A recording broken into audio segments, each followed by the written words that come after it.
Hello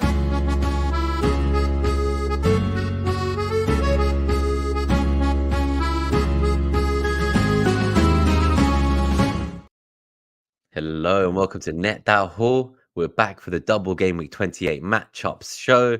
The run-in has begun. It's an exciting time to be here with my friend Craig at manonpod_Craig on X. Good friend of the show. Obviously, do go check out the Man on Pod as well, which Craig does every week. But yeah, good to have you here with me, buddy. Haven't seen you for a while. I think the last time you were on was with Gabe when I was away. Yeah, we haven't done one together for a bit, and it's unusual for me to do a Friday pod as well, but I'm quite looking forward to it this week because it's unusual for me actually to get to a day before the deadline. I haven't made my moves yet. Usually I'm pretty efficient and get my moves done fairly I'll be early. asking you about your moves. I'll be asking you about your moves for sure because I've not made mine either. No, and usually some price rises dictate or price drops or whatever is dictate my moves earlier in the week. I don't want to lose the value, or I'm pretty set on what I'm doing, so I've made them early. This week, a little bit of inconsistency around what I want to do, so I haven't made them yet. And there hasn't been as many price changes in this week either, so I haven't been forced into making choices because of that. So yeah, I might finalise by the end of this pod. You never know, right? I hope so, man. I hope so. I don't want to be waiting until tomorrow morning to make my moves. That will not be good. I just want to do them and be done with it. But yeah, so obviously today, just good luck to Gabe as well. He's got like a 6-hour drive. I think he might tune in and listen in the car on the Bluetooth as he drives at some point. But he's got a long drive for a meeting, and best of luck with that meeting, my friend. Let's cover the philosophy. So obviously Gabe's already published his matchups thread this week, which is kind of unusual because normally I know we do the matchups show, then his thread comes out on Twitter. So just so you know, like Craig and I are going to go through, we're going to read out the NetxG for each matchup, and we'll talk about our take on the assets in each fixture this week. But if you want to get the more detailed matchup specific stuff that Gabe normally covers, and especially with the new graphics from Draft Alchemy, please do go check out at FPL Lens on his Twitter thread, where he goes through it in a lot more detail and does it far more justice than I think I can do. Or yeah, so we'll just kind of we'll do our own thing. But thank you for getting us all the content, Gabe. Thank you for putting together the slides despite all the busy times on your side. So we love you, bro. So FPL Philosophy of the Week is from Frank Herbert. He says, the mystery of life isn't a problem to solve, but a reality to experience. What do you think about this one? I'll stop there. Like, do you feel it's relevant to FPL? Yeah, it feels like Gabe's got an issue with the review sites, right? Yeah, so the moment I read the word solve, I just thought of all the people on the FPL Twitter timeline saying, I've run 1,000 solves, and on the 999th solve, it shows that free hit 29 is worse than free hit 34. There's definitely a lot of solvers in our community, aren't there? Yeah, and personally, I think the game's gone too far that way. But for the bad, actually, I think there's too many teams now that run through algorithms and through software. And it's a shame, really, that I think it's so easy, not easy, but it's so possible to do so well at this game without really watching football, understanding football, and just relying solely on data. I always feel like the perfect way to play this game is to try and incorporate a mix of everything, a bit of eye test, a bit of data, a bit of sort of differential, look at EO, things like that. But there's not one right way to play it. There's sort of 7, 8 ways to play it. And obviously the review sites definitely prioritize one way of playing. And I won't be surprised if there's a fair number of those guys that haven't watched a game of football all season and somehow still doing well in the league because the data keeps telling them what to do. And so that's one way to play it. But I think that spoils a little bit of the fun of the game for me, that you don't get to watch it, you don't get to experience it in that way. It's like an extension of work, it feels like, rather than an enjoyment when you're doing that. Maybe some people just enjoy data that much, so that's fun to them to run all of these sort of bits of software and stuff. But yeah, not for me. I'm definitely more an eye test manager than I'm more Grass FC than Analytics FC, put it that way, I think. I think I'm somewhere between the two. I think I used to perhaps be more based on vibes and Grass FC, and just if I see something that I like in a match, a player looking like they're getting confidence or in a moment of form, because, you know, apparently form doesn't exist, right? In statistical models, it's not a thing, right? Yeah, so, but these days I'd say I have leaned more towards data, but not necessarily models as such, but more so just specifically that you know, like what I see also can be talked about in data. Like if I feel that someone's targetable on like the right hand side on the zonals, that's where the chance creation comes from. That like that's your eye test. But then when you do look at the data, it's going to show you that there's obviously a certain number of chances conceded from there. So I do feel Yeah. this can be an objective way to explain what we see with our eyes, whereas what we both might see would be different. Do you know what I mean? Like for watching a game, I might think someone did really well or really bad compared to you, but then the numbers are objective. They're like a truth. What we then take from them can be different. But with eye test, like I trust your eye test more than mine because I'd be like, okay, this guy like he actually knows how to win a football game and maybe coach one. Whereas like I just show up and like clatter through someone at centre back. I think you're a slightly better defender than I am, so that's for sure. I think it's all right using the statistics as a final conclusion, like a 50-50 decision you might have if you're not sure what to do. Let's say last week, well, the week before when it was Quang versus Neto, if you seriously couldn't make a decision between those two against Sheffield United, if the data was the models heavily suggested one over the other, then I can see why you'd go with that. But I do think there's too many people that don't even try and make their own decision first, just straight into the data and the models and just do the first thing it tells them. Yeah, no, So I see what you mean. if they enjoy playing the game like that, that's their prerogative, right, to do that. But yes, it's not for me. I think I'm just moving away from the FPL side of this quote, and then we'll go into the matchups. So I think just generally from a life point of view, I think if you remove FPL from this and FPL review and solvers and analytics, I think the quote is quite strong actually. We spend a lot of our life kind of stressed out. We're full of anxiety these days, notifications galore. Like I don't think our ancestors lived like this. They had a bit more kind of a peace of mind and Zen mindsets, I think. So I would like to just kind of experience, like the present moment more. I do feel that in life, I am always trying to solve something, run somewhere, fix a problem. Everything's nonstop. And I don't just take a moment to just experience reality and just the world. So I do want to do more of that. But I don't know if that's kind of what we've talked about today is what Gabe would have said, but that's how we understand the quote at least. Probably So we'll not. keep, yeah, exactly. We'll keep, he's not only just a football coach, he's also like a philosophy professor, right? So I'm sure he would have done it better justice. But let's go to this is an updated graphic from Ben Krellin. It takes into account the fact that Brighton got slapped by Roma last night and that has some implications in terms of like double game week 35 potentially being Brighton versus Bournemouth and Chelsea. So yeah, that's obviously something new to think about. Chelsea could be playing against Brighton and one of Arsenal or Tottenham. So things have changed slightly. He also seems to believe that game week 34 is now kind of like it's a 50-50 between whether the Bournemouth double game week, the next one will be in 34 or 37. I think that's been dividing the community a bit as well. So this is just a slightly updated one. If you're listening on podcast, come to 8-minute timestamp. You can see the graphic. We're not going to spend long on here because everyone's on different chip strategies, but I just thought we put the latest and greatest from Ben Krellin up so that we can help think about going forward. When you give us your questions, we're going to star them for the Q&A at the end.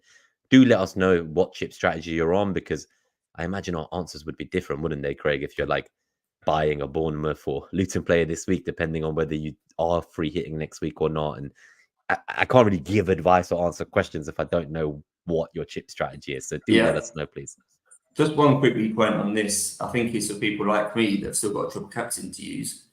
The logical point would be this week. Obviously, Solanke's got some concerns around an injury and whether he's going to play through it. But Sheffield United, Luton, a very good fixture. So just you can look at this now and get some sort of guidance to what might be in terms of future doubles. And you might be able to highlight there another opportunity down the line where you see someone you think I don't mind that double.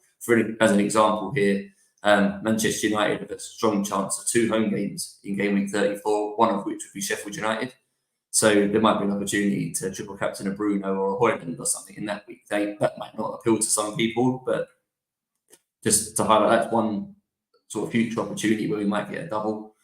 But there's not instantly anything that stands out as being super good, should we say. That it might doesn't be, look for that my great, brief does it? analysis, that's the best, I think.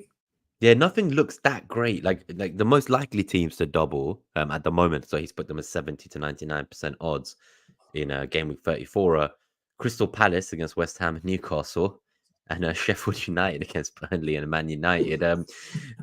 those are the two most likely doubles that week, and then kind of possible double game weeks. So 35 to 60% that week. They're like Everton against Forest and Liverpool. Bournemouth against Villa and Wolves could be nice, but it could also be Bournemouth versus Brentford Wolves in 37 instead. So it's not as likely as Crystal Palace and Sheffield are. Sheffield United, I should say. Man United is also in that kind of middle ground probability of playing Newcastle and Sheffield United, Newcastle, Man United, and Crystal Palace. So looking at this, I immediately think of these teams. Who am I genuinely interested in? What, like one Crystal Palace player, maybe 3 Newcastle, 3 Man United, and some Bournemouth if they do double that week? We've got to kind of not forget there are also good single fixtures around. Like Brentford play Luton that week. Do you want an Ivan Toney against Luton? Do you want a Watkins against Bournemouth, or do you want like a doubler from Sheffield United or Crystal Palace? Do you know what I mean? It's a bit. We've got to think about these things as well, I think. But we'll keep going. Before game week 30, we should have kind of a lot more clarity on what will be the doubles going into the run-in. So yeah, let's wait for the FA Cup quarterfinals and get an idea from there. So the first matchup this week is Manchester United versus Everton. This is a very tight game based on the NetxG. It has Man United at 1.54 NetxG, Everton at 1.15. From a chance creation point of view, Man United's zonals on the left light up at 5.2. So, if you believe Rashford might start there, that could mean he could be a nice player this week if you already have him from previous punts. But I don't know if, with a double on the radar, I don't think I'd be piling into either of these teams right now. But kind of forgetting the assets aside, is there anything in this game from a tactical point of view that makes you think maybe the NetxG is wrong? Because it's kind of predicting like a 2-1 Man United or a 1-1. I don't think Everton away have enough to get points from Man United. What do you think? 3 goals feels quite high as a prediction to me. I don't feel like this game's got loads of goals in. And significant for me actually this week because I've got a case, assuming Neto's fit for Wolves, we'll get to that game later, but all of my 8 attackers are playable this week. And one of my 8 attackers is Garnacho. So if you look at this purely on paper or through a fixture ticker or something, you'll probably have Man United here as a green fixture, which probably suggests you should play Garnacho in it. And I may still decide to play him, but I don't think this is a very strong game for Man United. I've seen all season people being quite critical of Everton. And there are times when it's been justified. But the one thing you can kind of rely on them for is to be quite organised, quite diligent, quite tight, sort of limit space. And I think Sean Dyche is actually very good at coaching these teams to nullify the strengths of the opposition and sort of take advantages of opportunities the opposition give you. Now, whether the players are of a high enough standard to really take advantage of that's a different discussion. But in terms of setting up, I don't think they'll give Man United too much in the way of easy chances. So I think, could Man United win? Yes, but I think it could be 2-1, 2-0, 1-0, something like that. But I wouldn't be confident in a Man United winning this game. I'd be more like inclined to say this will be 1-1 or something like that. I think Everton will find a way to score, whether it's from a set piece or something like that. They're obviously the team that scores the most goals from set pieces. And I think they'll be, particularly in central areas, I think they'll be quite organised and quite compact and quite, diligent in their sort of individual tasks.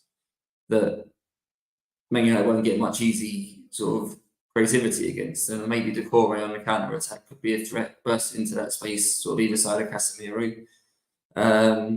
So I just see this being quite a tight game, quite low on high quality chances. I wouldn't be surprised if the XG at the end of this game is sort of 0.9 versus 0.7 or something. I've got Garnacho and Branthwaite. Branthwaite's definitely on my bench. I don't necessarily see an Everton clean sheet. I've got 3 better defenders than him. But Garnacho, I think, is more awkward, depending on who else you've got. I think he is benchable. If you've got him and you've got 8 strong attackers, I won't be put off by the fact that it's Man United. The perception of Everton are quite crap. And the fact he's at home, I think will probably lure a lot of people into thinking, I must play him this week. I think I probably will end up playing him, but more as my sort of 7th attacker rather than someone I'm sort of busting to get into my team. No, of course. I think if for me, if I had a choice between say a Man City player away at Liverpool this week, and that was my benching decision with Garnacho, I think I'd still play the Man City attacker. I don't think I could go for Garnacho in this unless I really needed him. But Just a few things to add here before we keep going, because I'm just conscious of time and we want to keep this one short and sweet, try to get out in 90 minutes. So there's a question in the chat from BW Splitter where they ask, can you give an explanation of the expected goalkeeper home and away stat, please? I'm confused how to, still a little bit confused about how to utilize this one. So I think the main thing to take away is, so Gabe's NetxG model actually accounts for the goalkeepers themselves and their performances home or away. So I guess when you see the NetxG, so when we're saying it's 1.54 for Man United and 1.115 for Everton, the numbers where it says like 0.0 away for Pickford and 0.3 at home for Onana, if you don't believe the goalkeeper is as good or as bad as the metric might imply, so essentially saying the goalkeeper's preventing or creating more goals than they should, you can then add or remove that from the NetxG number itself. So we've had scenarios where, like, over the last 6 weeks, which is where the data comes from, let's say like, for example, when we look at Arsenal's matchup soon, if you had the last 6 Raya's numbers, we don't have a last 6 for Ramsdale. So if Raya's numbers are really good in the last 6, sorry, I'm just muted for the dog barking, but yeah, if if Raya's numbers are last week. Oh my god, the dog. Yeah, sorry. So if like Raya's numbers were very good, you might think Ramsdale isn't as good, so you would actually remove. Oh god, let me deal with the dog, and we'll continue the goalkeeper discussion. I'm gonna shut my door so that it's not as loud. One second. Yeah, I won't try and I'll try and carry the chat for a second, but I don't know the background, what goes into these metrics. But I think there is certainly games where a certain type of team will have a bigger impact on how a goalkeeper performs. So Everton obviously being one of those teams that are so focused on set pieces. If you view Andre Onana as a goalkeeper that maybe doesn't handle set pieces very well, maybe he's a bit erratic from set pieces, maybe doesn't want to come and claim crosses, maybe gets stuck on his goal line, all these sorts of things, you could argue that the weight of the Man United goalkeeper is weaker in this game. Or if you have the mindset that Onana's distribution is so good, and that's a benefit, particularly against a team like Everton. I don't think it is, because Everton don't over commit players forward and don't leave loads of what you'd call counter attack opportunities. But if Man United were playing a team that were ready to commit loads of bodies forward here, Onana's distribution might be really good. So I think you have to sort of take into account the fixture for a goalkeeper, not so much from the saves perspective, but yeah, are the team a set piece team? Are the team likely to have loads of runners in behind? Are the team likely to commit loads of bodies forward, hence the counter attack? I don't know, all that sort of level of detail goes into what Gabe puts into these numbers, but just yeah, so I think like there is obviously the element of the expected goals prevented by the goalkeeper, as Stewie's saying in the chat, but I think because of like it's looking at the last 6, right? So it's looking at the last 6 home games or the last 6 away games, and we've had it where certain goalkeepers have been performing really badly. Like, let's say like Matt Turner will have a really bad number for us, but then because he's then maybe you don't think he's going to play, you need to reassess the NetxG metric, because actually you then remove the impact. So what Gabe sometimes tells people is that if you don't want the expected goalkeeper to be involved at all, just take the numbers that appear in that column and just remove them from the NetxG or add them, because then you can see the NetxG with no goalkeeper involvement, so no specific data from goalkeepers. That's if you want to like not consider the goalkeeper. Maybe you think the goalkeeper doesn't have as big an impact on the result.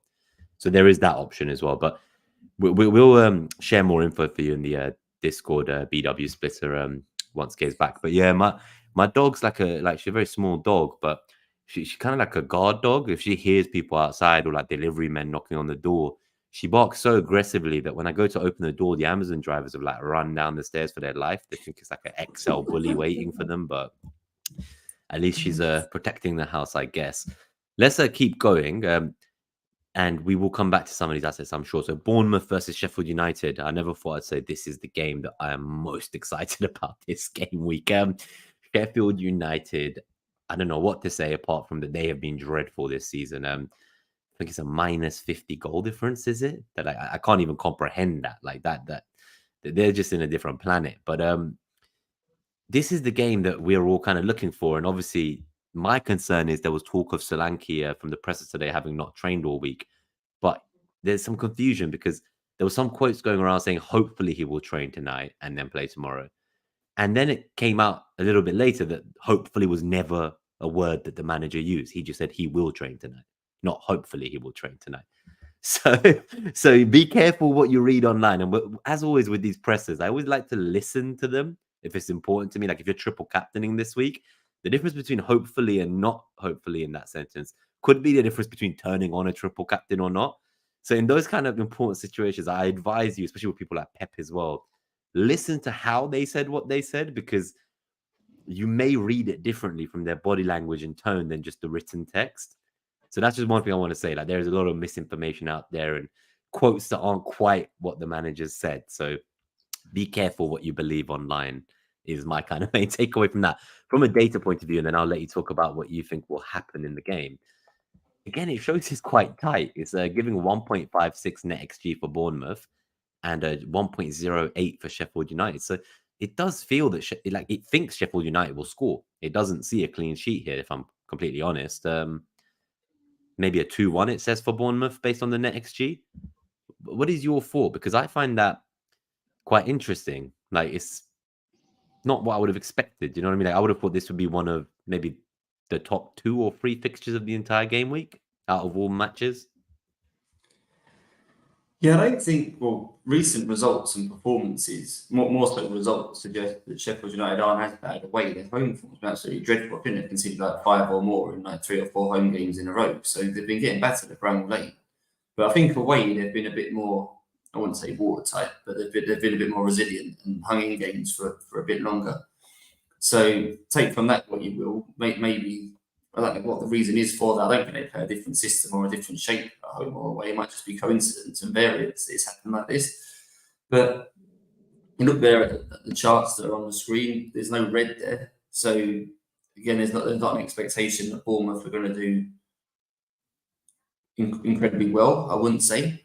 And I think it's more how you view this from a mindset point of view from Bournemouth. I don't expect football teams to be sort of cocky, if you want to put it like that, but they would have seen what everyone else has been doing to Sheffield United lately and probably be looking at it, like sort of licking their lips, and the attacking players are thinking we're going to get loads of attacking returns today, increase our goal tallies. Bournemouth, to me, are not much better than Wolves. I would probably put them on a par with each other. And we all got very excited a couple of games ago and loaded up with a load of Wolves players thinking they've got a home game against Sheffield United. Sheffield United have been poor lately. And it was 1-0. I think there's the possibility here that this could go a similar way.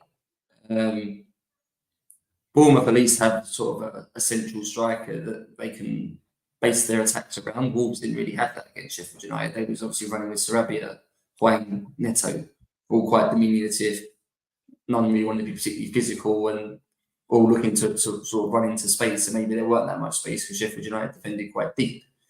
The fact Bournemouth have got Solanke as a focal point to try and drag people around makes me think that they will cope a little bit better than what Wolves did. And I still think he'll play.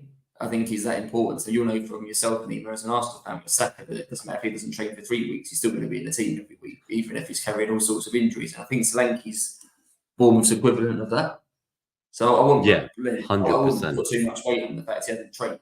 I still think he'll be in the team. I think like maybe like the plan is you start and then you do like what Arsenal did, like just win the game and sub him off at halftime or 60 minutes or whenever it feels safe. Like that I could see happening, like some managed minutes. But in the quote that the manager gave, as you say, he did say exactly what you just said. He was basically like, look, guys, like this guy plays every minute, every game. He's always ready. He's always playing. Therefore, he doesn't really need to train to be able to play games. He's just so constantly like match fit, always playing like more than anyone in their entire squad that they don't need him to train. Like, and it sounds like he's been carrying this for a while. And, you know, he was interviewed himself, and obviously fair play to the journalist who asked him an FPL relevant question and was like, yeah, so will you start both the games next week? And he's like, yeah, I'll start both. That's good enough for me. That is good enough for me. Like, I hope more journalists in the future can ask these relevant FPL questions for us. I love it, honestly. Just a couple of things here as well, which obviously like Gabe goes into more. If you are on podcast and you do come to the video, there'll be timestamps. So if there's a specific matchup you want to see the kind of the draft alchemy, the zonal expected threat conceded graph and the zonal XG difference, come and have a look. But I'm not going to go through all of that now. But the main thing is what you said, right? So in the last 12 games, Bournemouth have conceded 31 goals. but only 10 of those 31 goals have been away from home. 21 of them have been at home. So yes, I think definitely, I'm not saying they're great. It's still a minus 50 goal difference on the season, but there is definitely something in it that they are much worse defensively at home than away. But that's not saying much because they're just terrible defensively altogether. The one interesting thing that Gabe says here is that Solanke could be used to create space for others. And then he talks about Kirkes' advanced positioning and penetrating role should see him profit potentially from Sheffield United's vulnerable right side. And therefore, like, we might see actually more final product from Semenyo on the other side. So once they kind of, Kirkes delivers that ball, Semenyo comes in, and Solanke is more of a facilitator, it feels like. But yeah, in terms of Sheffield United, where they're looking to attack, so he says they could look to break down the flanks with a slight emphasis on the right with McAtee and Sousa. So I think that's just enough for now, because we will talk more about Bournemouth. There's loads of questions about them as well in the chat. I'm looking to buy a Bournemouth defender this week. I am free hitting next week now. I finally made my bed with that. So I'm definitely going to talk more about these guys when we get to the next fixture that they're in. But let's keep going just in the interest of time. So this one's Crystal Palace versus Luton. So another double game week team here. Not looking good for Luton, though. Crystal Palace's NetxG is 2.11 and Luton's is 1.29.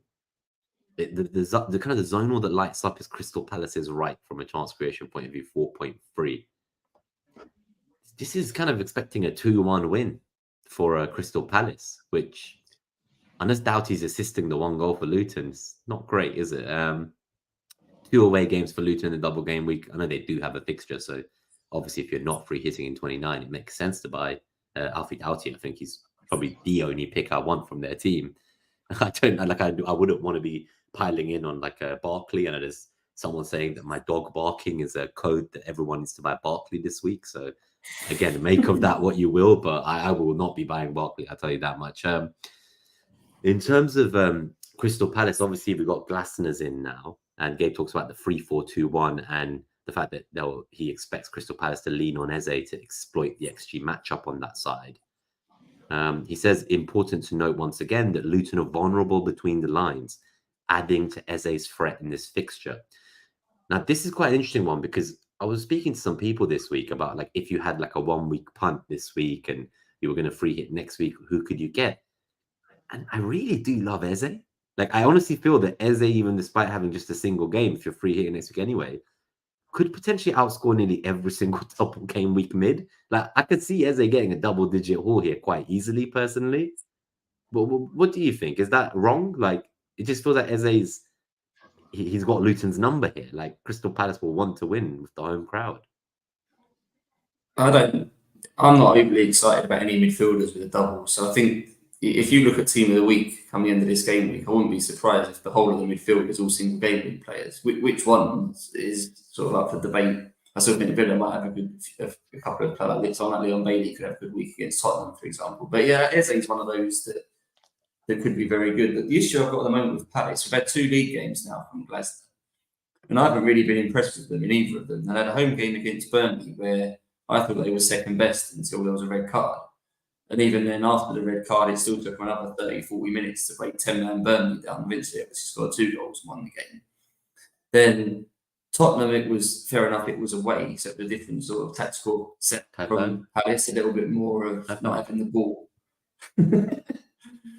They weren't bothered about having the ball, tried to get on the counter-attack, managed to score 1 goal with a counter-attack, and then eventually got grinded down late on. But I haven't seen Palace play well yet in 2 games under Glasner. Understandably, right, it's work in progress, new system, new manager with new ideas. These things don't necessarily click overnight. So that would put me off getting any Crystal Palace player. I think there's enough other single game week players that you kind of know what you're going to get from them at the moment, where Palace is very much on the side of risk, because I don't have any trust in what you're going to get from them at the minute. But I can see Eze getting space between the lines. I can see Eze being the talisman that he is and being lent on to score, create, provide, all that sort of thing. So I wouldn't, if someone was on a free hit this week, I wouldn't put someone off getting for Eze as a punt, because I don't particularly rate Luton defensively. Although I have got Doughty and have to play him. I just did some research this afternoon, actually, across the last 6 game weeks. and he's comfortably top for chances created. I think he's had double the number of everyone else in the last 6 game weeks aside from Andy Robertson. And in terms of shots on goal, he's second to Fabian Schär. So for attacking numbers, he's the top chance creator and the second top for shots. You can't turn that down to play with 2 games, right? You got, so even I can't see Luton keeping a clean sheet in this double, but he's got a reasonably good chance of getting at least one attacking return, which will offset no clean sheet. So anyone, I think there's quite a few people with issues in defence at the moment. If you haven't got Doughty now, I think he makes logical sense to bring in. But like you, Nima, I wouldn't be sort of going out of my way to try and get a Colton Morris in or Ross Barkley in or anyone else like that. I don't think Luton are particularly that good. Like, I understand the fixture argument, right? Like, I understand that like Morris has 3 games and Haaland has 1, and if you're going to wildcard in 30 or 31, then I think that's okay. But if you're not wildcarding at 30 or 31 and you're doing Haaland to Morris, that's just not for me. Like that's not for me. I think I play other formats, and like say like fan team, like there's no bonus points and you get extra points for playing full 90s and stuff. So in a game like that where there's no chips, there's no bench boost, there's no triple cap, there's no free hit, in that kind of game, and you can also roll transfers, so you can like just keep rolling till you have like 20 free transfers. You can just keep rolling every week. You don't have to make any moves.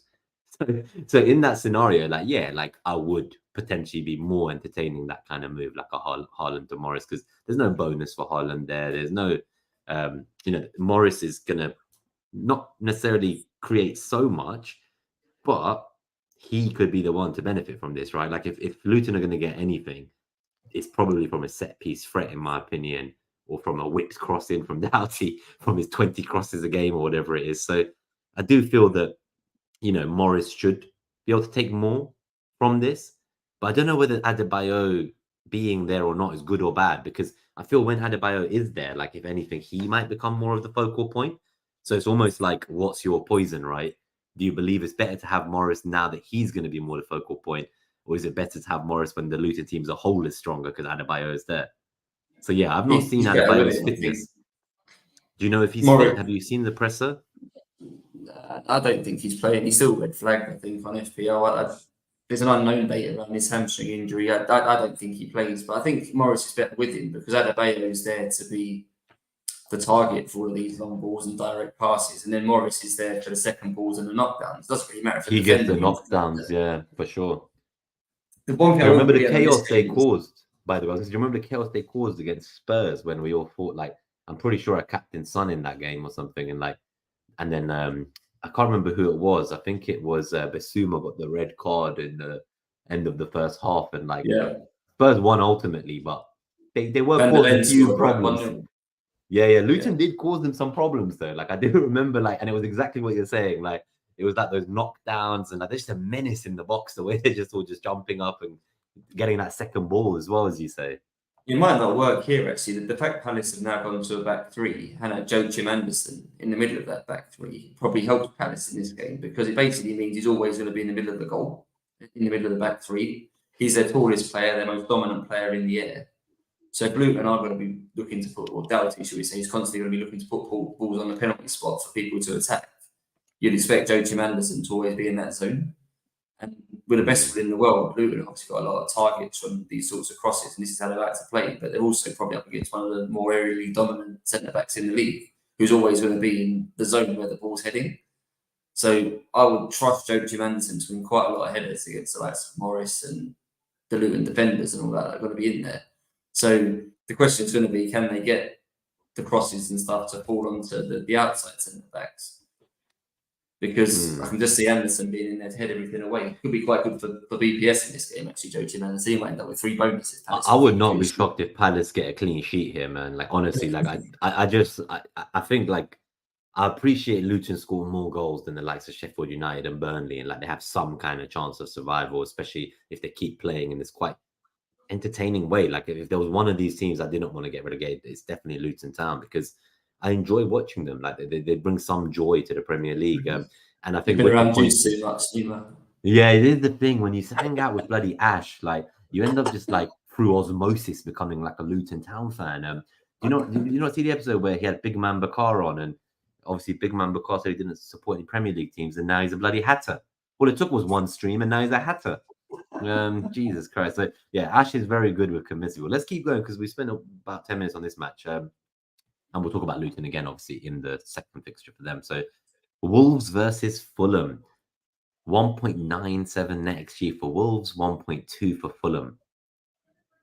I hope Combs in the chat. Yeah, he is actually. Yeah, so let us know what you think. I know it's obviously Wolves are at home and all that. I'm not so sure I agree with this. I don't know. I personally think that Fulham are in a decent place right now, and yeah, I don't know. I would expect maybe a draw here.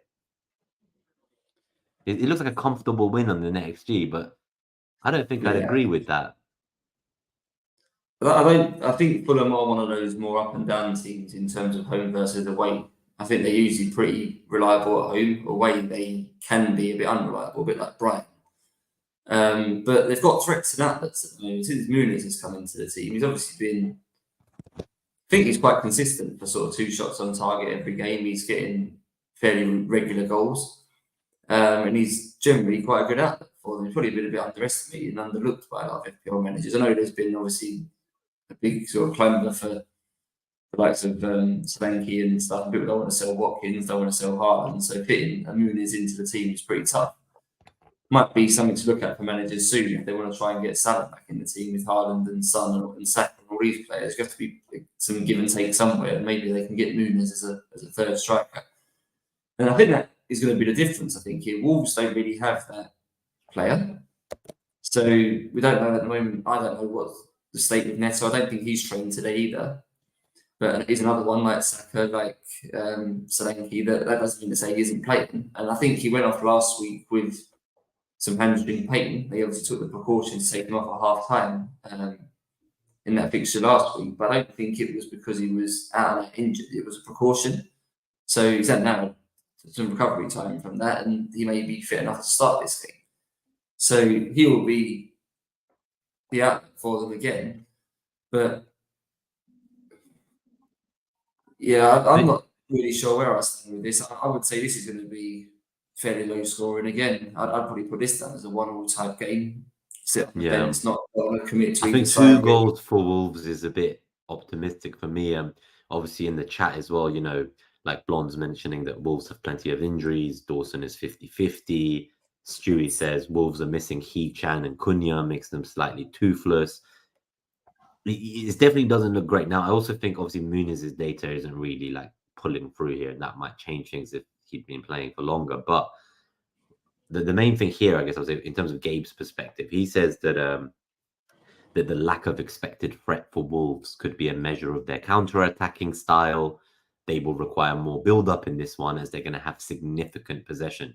So this is a kind of game which is like tactically a mismatch because Wolves will want to be counter-attacking, but they're in a game at home in the Molineux where they're potentially going to have periods of sustained possession. So how are they going to create, right? So he says this one may come down to the counter-press battle in central midfield, paired with a team's ability to be clinical on the break. Neto, if healthy, and Iwobi are the standouts for him. So obviously last week, Iwobi got in. Willian didn't quite make the start yet. I feel Iwobi will continue. Let us know what you think on. But yeah, he says we haven't won at the Molineux for a long time, but we are in a good space at the moment. Yeah, do you think Iwobi will start again? What do you see about Willian as well? Let us know. But yeah, overall, I already sold He-Chan last week for Son, so that's kind of long gone. I made that bet. Bought him, got my 1 point, moved on, sold him. Might as well learn from my FOMOs. It also basically forced myself into the free hit by not buying Douglas Luiz or someone else who actually plays back in 26. But you live and you learn. There's always next season. Would you play if you knew Neto was starting here? Would you play him over Garnacho? I would. You would. I feel that the Fulham defense away from home, I rate it less than the Everton defense. So I mean, I rate the Everton defense away from home more than the Fulham defense. Yeah, I agree with that.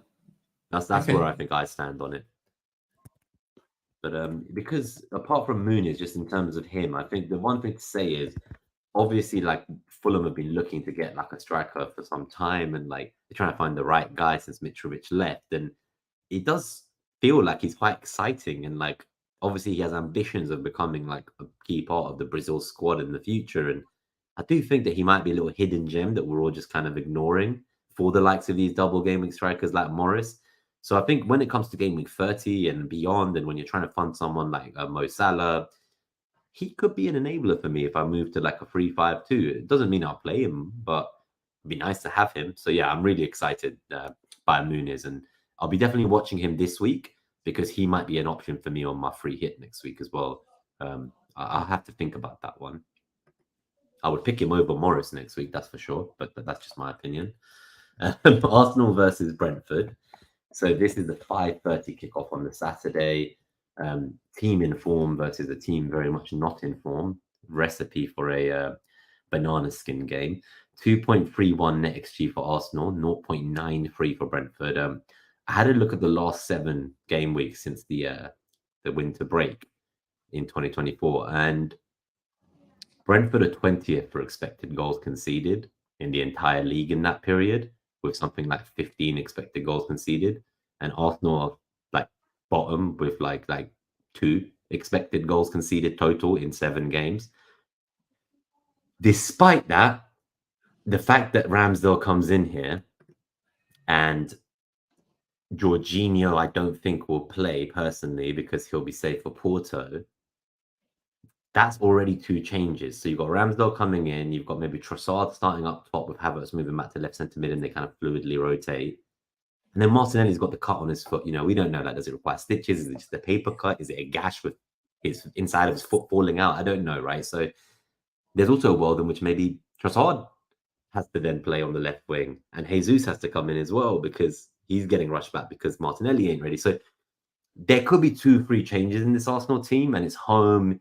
You're playing a team that's quite badly out of form recently, and I just hope they don't have an eye on Tuesday against Porto and like aren't giving the full focus this match deserves, because this is an important game, especially with City and Liverpool playing on the Sunday.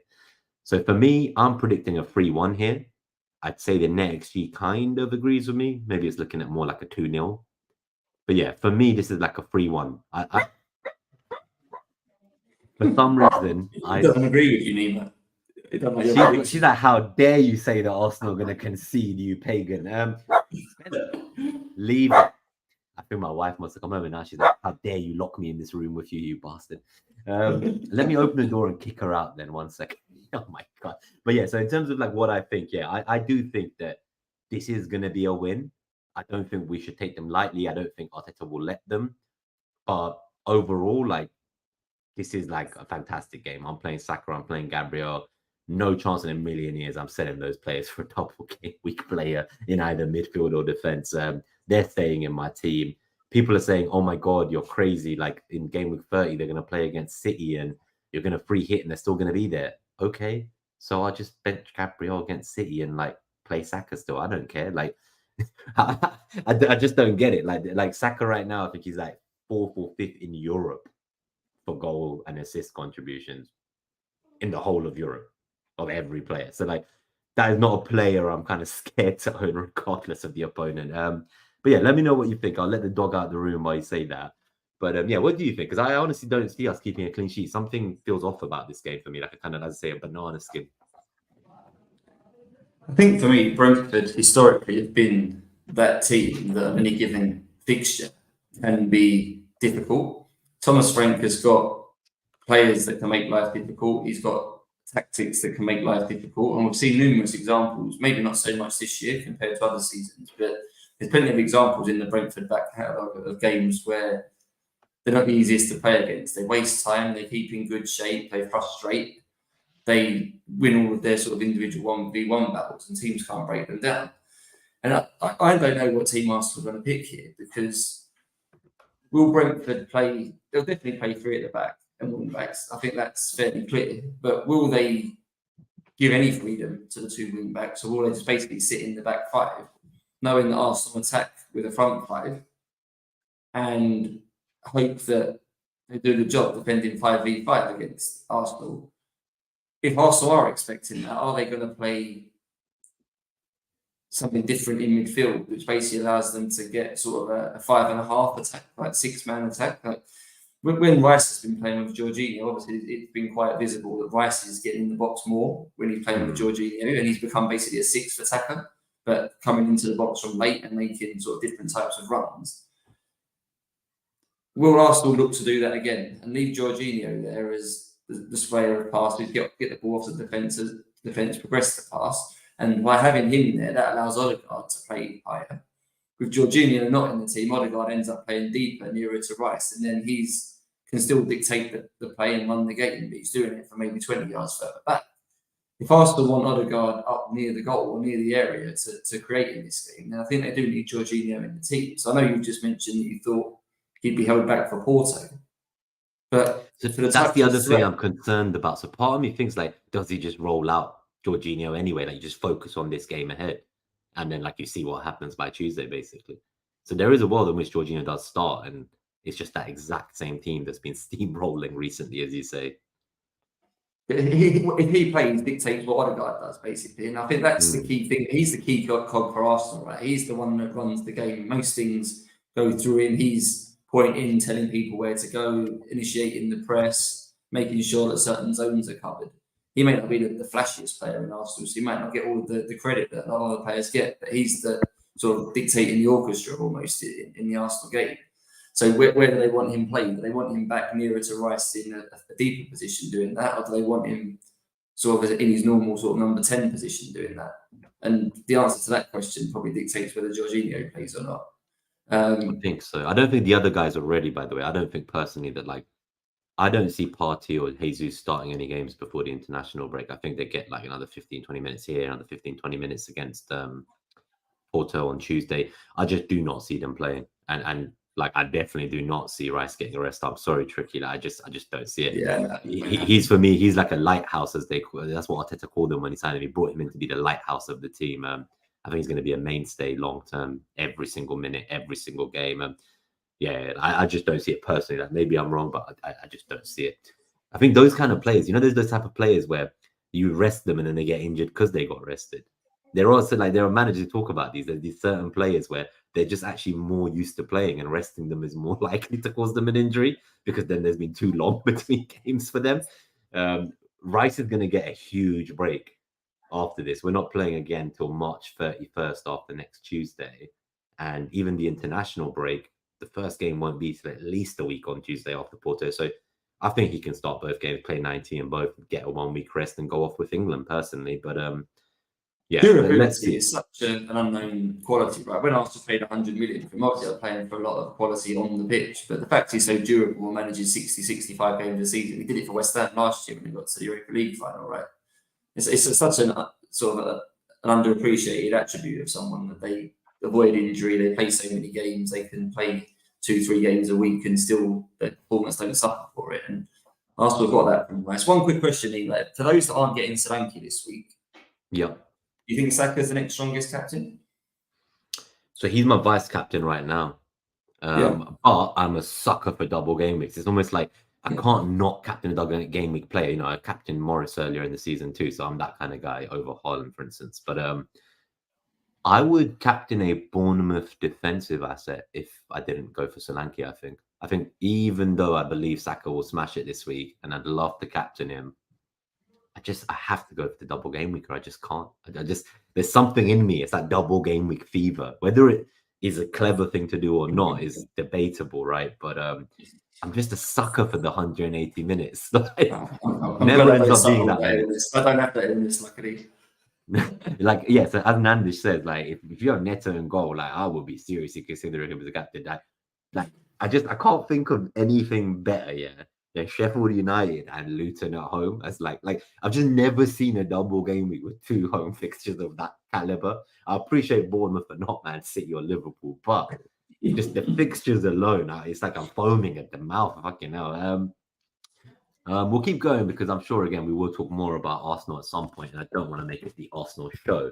If you guys really care to know what I think about this game, I could spend 30 minutes this morning on the other pod I do, the Arsenal Bite Size podcast, talking about the preview of the Brentford game. So if you want to hear more about that 3-1 prediction and what I think, do go check that out. But in terms of just one small thing I want to say here, so Gabe's added some kind of interesting stuff, which is that the data's kind of showing like 10+ chances are expected from center and right, and the expected threat map and XG map both shine a light on Saka profiting from the space behind Reguilon. There's a 30% chance of 3+ goals for Arsenal in the NetxG model. There's a higher odds of it being 3+ goals than there is of any other outcome in the game for them in his metric. It's very rare you see that 3+ goals is a higher percentage than 2, 1, and 0. Like it just never happens. So everything about about Brentford's recent form just makes me think surely the only way they can score is through like them taking a clinical approach to an error by Arsenal. Like the way they're going to get a shot on goal is if Arsenal make a mistake and they're clinical and cutthroat. But I'm hoping that won't happen. Let's see. I've only got 2 Arsenal players this week. That's going to come back to bite me. I think Raya in my squad. I can't play him, obviously. So I'm only playing with 2 Arsenal this week. Not of course. Yeah, you don't get your second defender in the goalkeeper, right? This is a good game. I'm glad we have you here this week for this one. Aston Villa at home versus Tottenham. So 1.97 NetxG for Aston Villa, 1.63 for saying basically. I see this as like absolutely no clean sheet for either side. I think this is going to be, from the neutral point of view, this is one of the fun games of the weekend for me. Like it just feels like it could go either way. And I'm trying to think of like what is here in the data that Gabe's talked about in terms of what might end up being the kind of tactics that leads to one side beating the other before you give us your take as obviously a Villa fan. But so he says goals should be abound if the stats are to be believed. Watkins' form is showing in the XG map and highlights a central weakness of Tottenham, not shown in the chance creation zonals. Aston Villa want to attack with their left back, but none of their zonals align, which could complicate ball progression and chance creation. The area where expected threat and expected goals coincide for Tottenham would hint at a return to Porro. This advantage for Tottenham is diminished with Emerson Royale making Son's neutral matchup on the left more appealing for attacking production. Okay, so we have seen that Porro was in training this week and he's ready for selection, so I think he is back. With that in mind, Craig, what are your thoughts? Because I'm playing Watkins right now. I'm playing Son.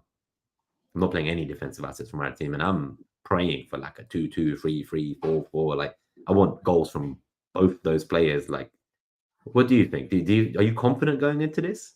Do you think, because obviously it's a big top 4 battle, right? They're like your main contender for Champions League next year at this stage with 11 at the moment, games.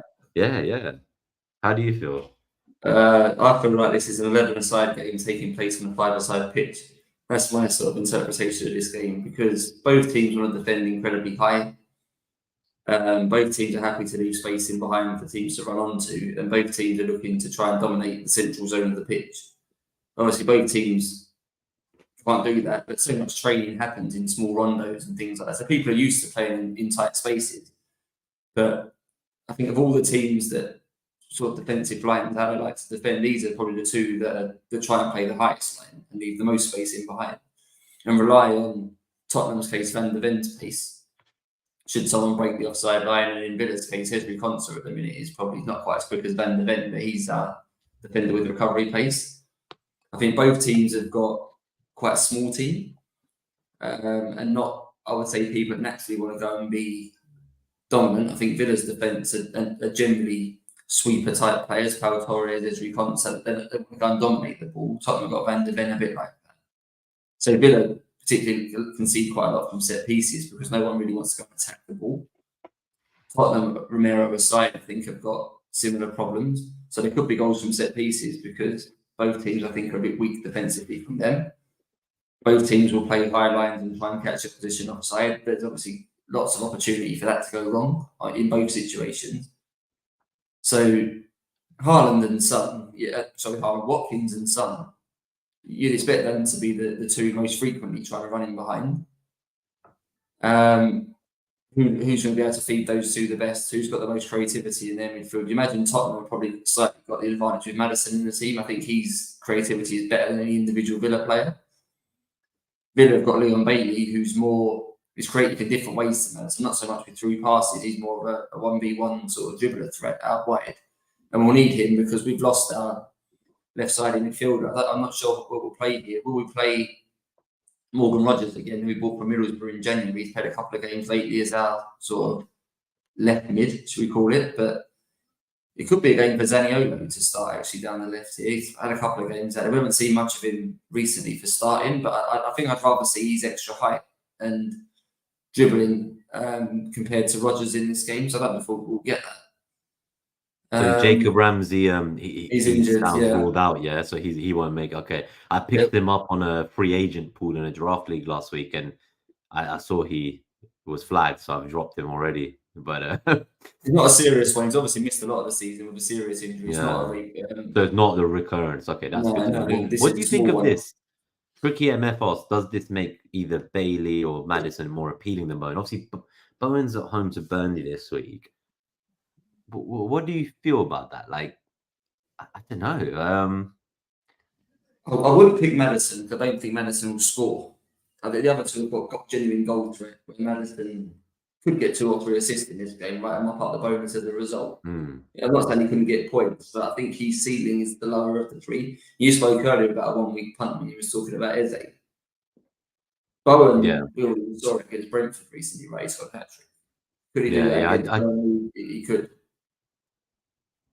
I think Bowen against Burnley, just to me on paper, like obviously I know all 3 of them have a game next week, but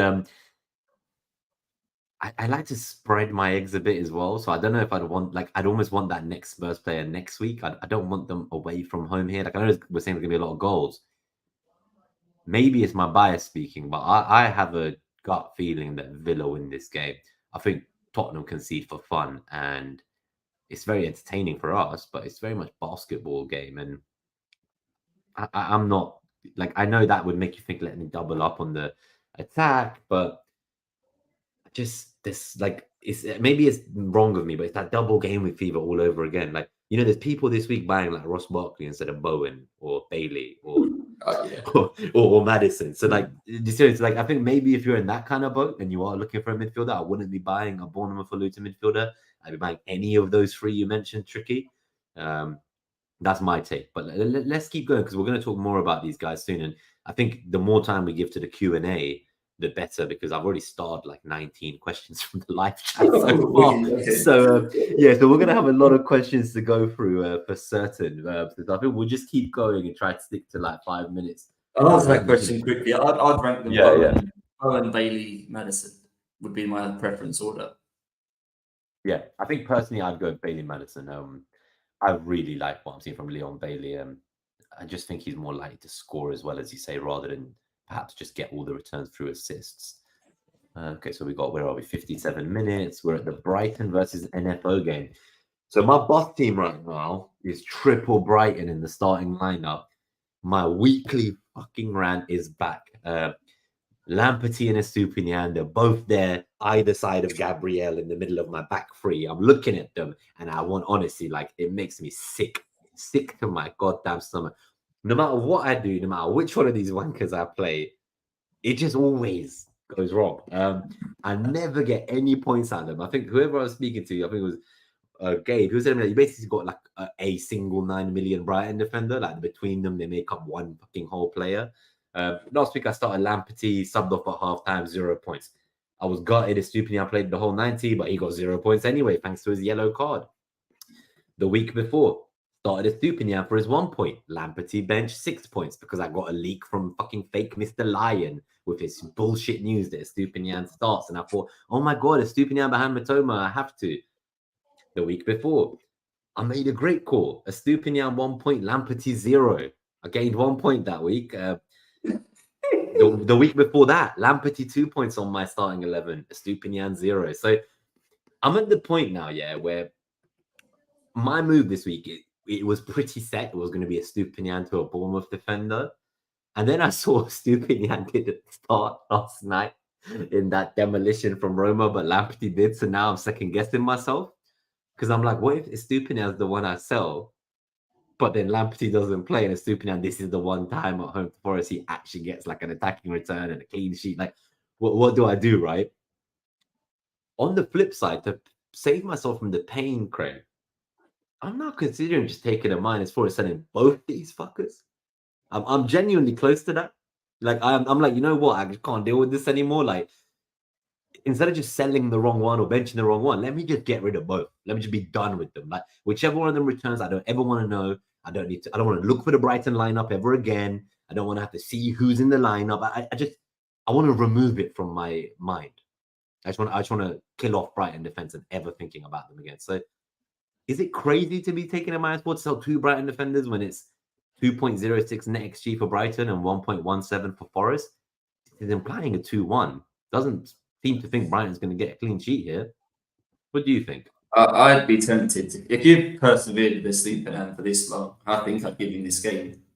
I've said that for every week, man. No, I'm with you. The fact he didn't play yesterday is surely an encouragement that he plays this.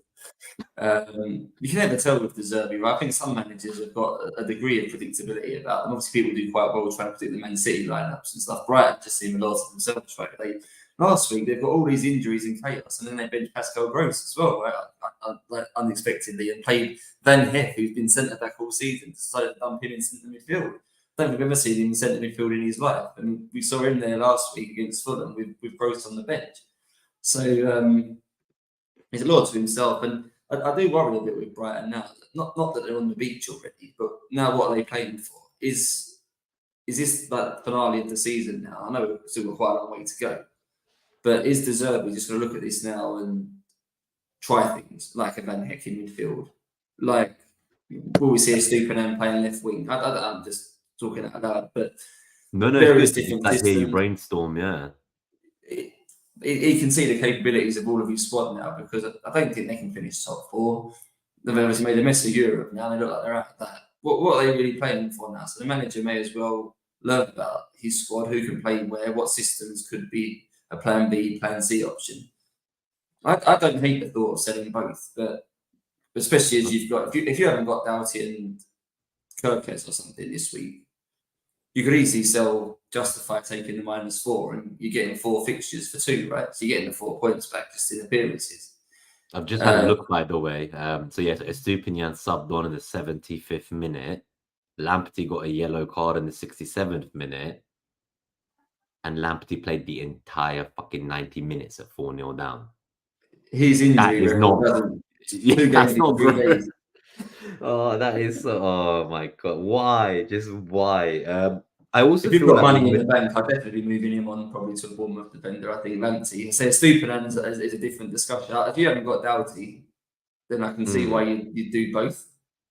Yeah. No. So, well, the thing is, right, I was starting to think I want to go triple Bournemouth to really attack this free hit 29, right? And I was considering the -4 to sell my goalkeeper, Dubravka, to a Neto, right?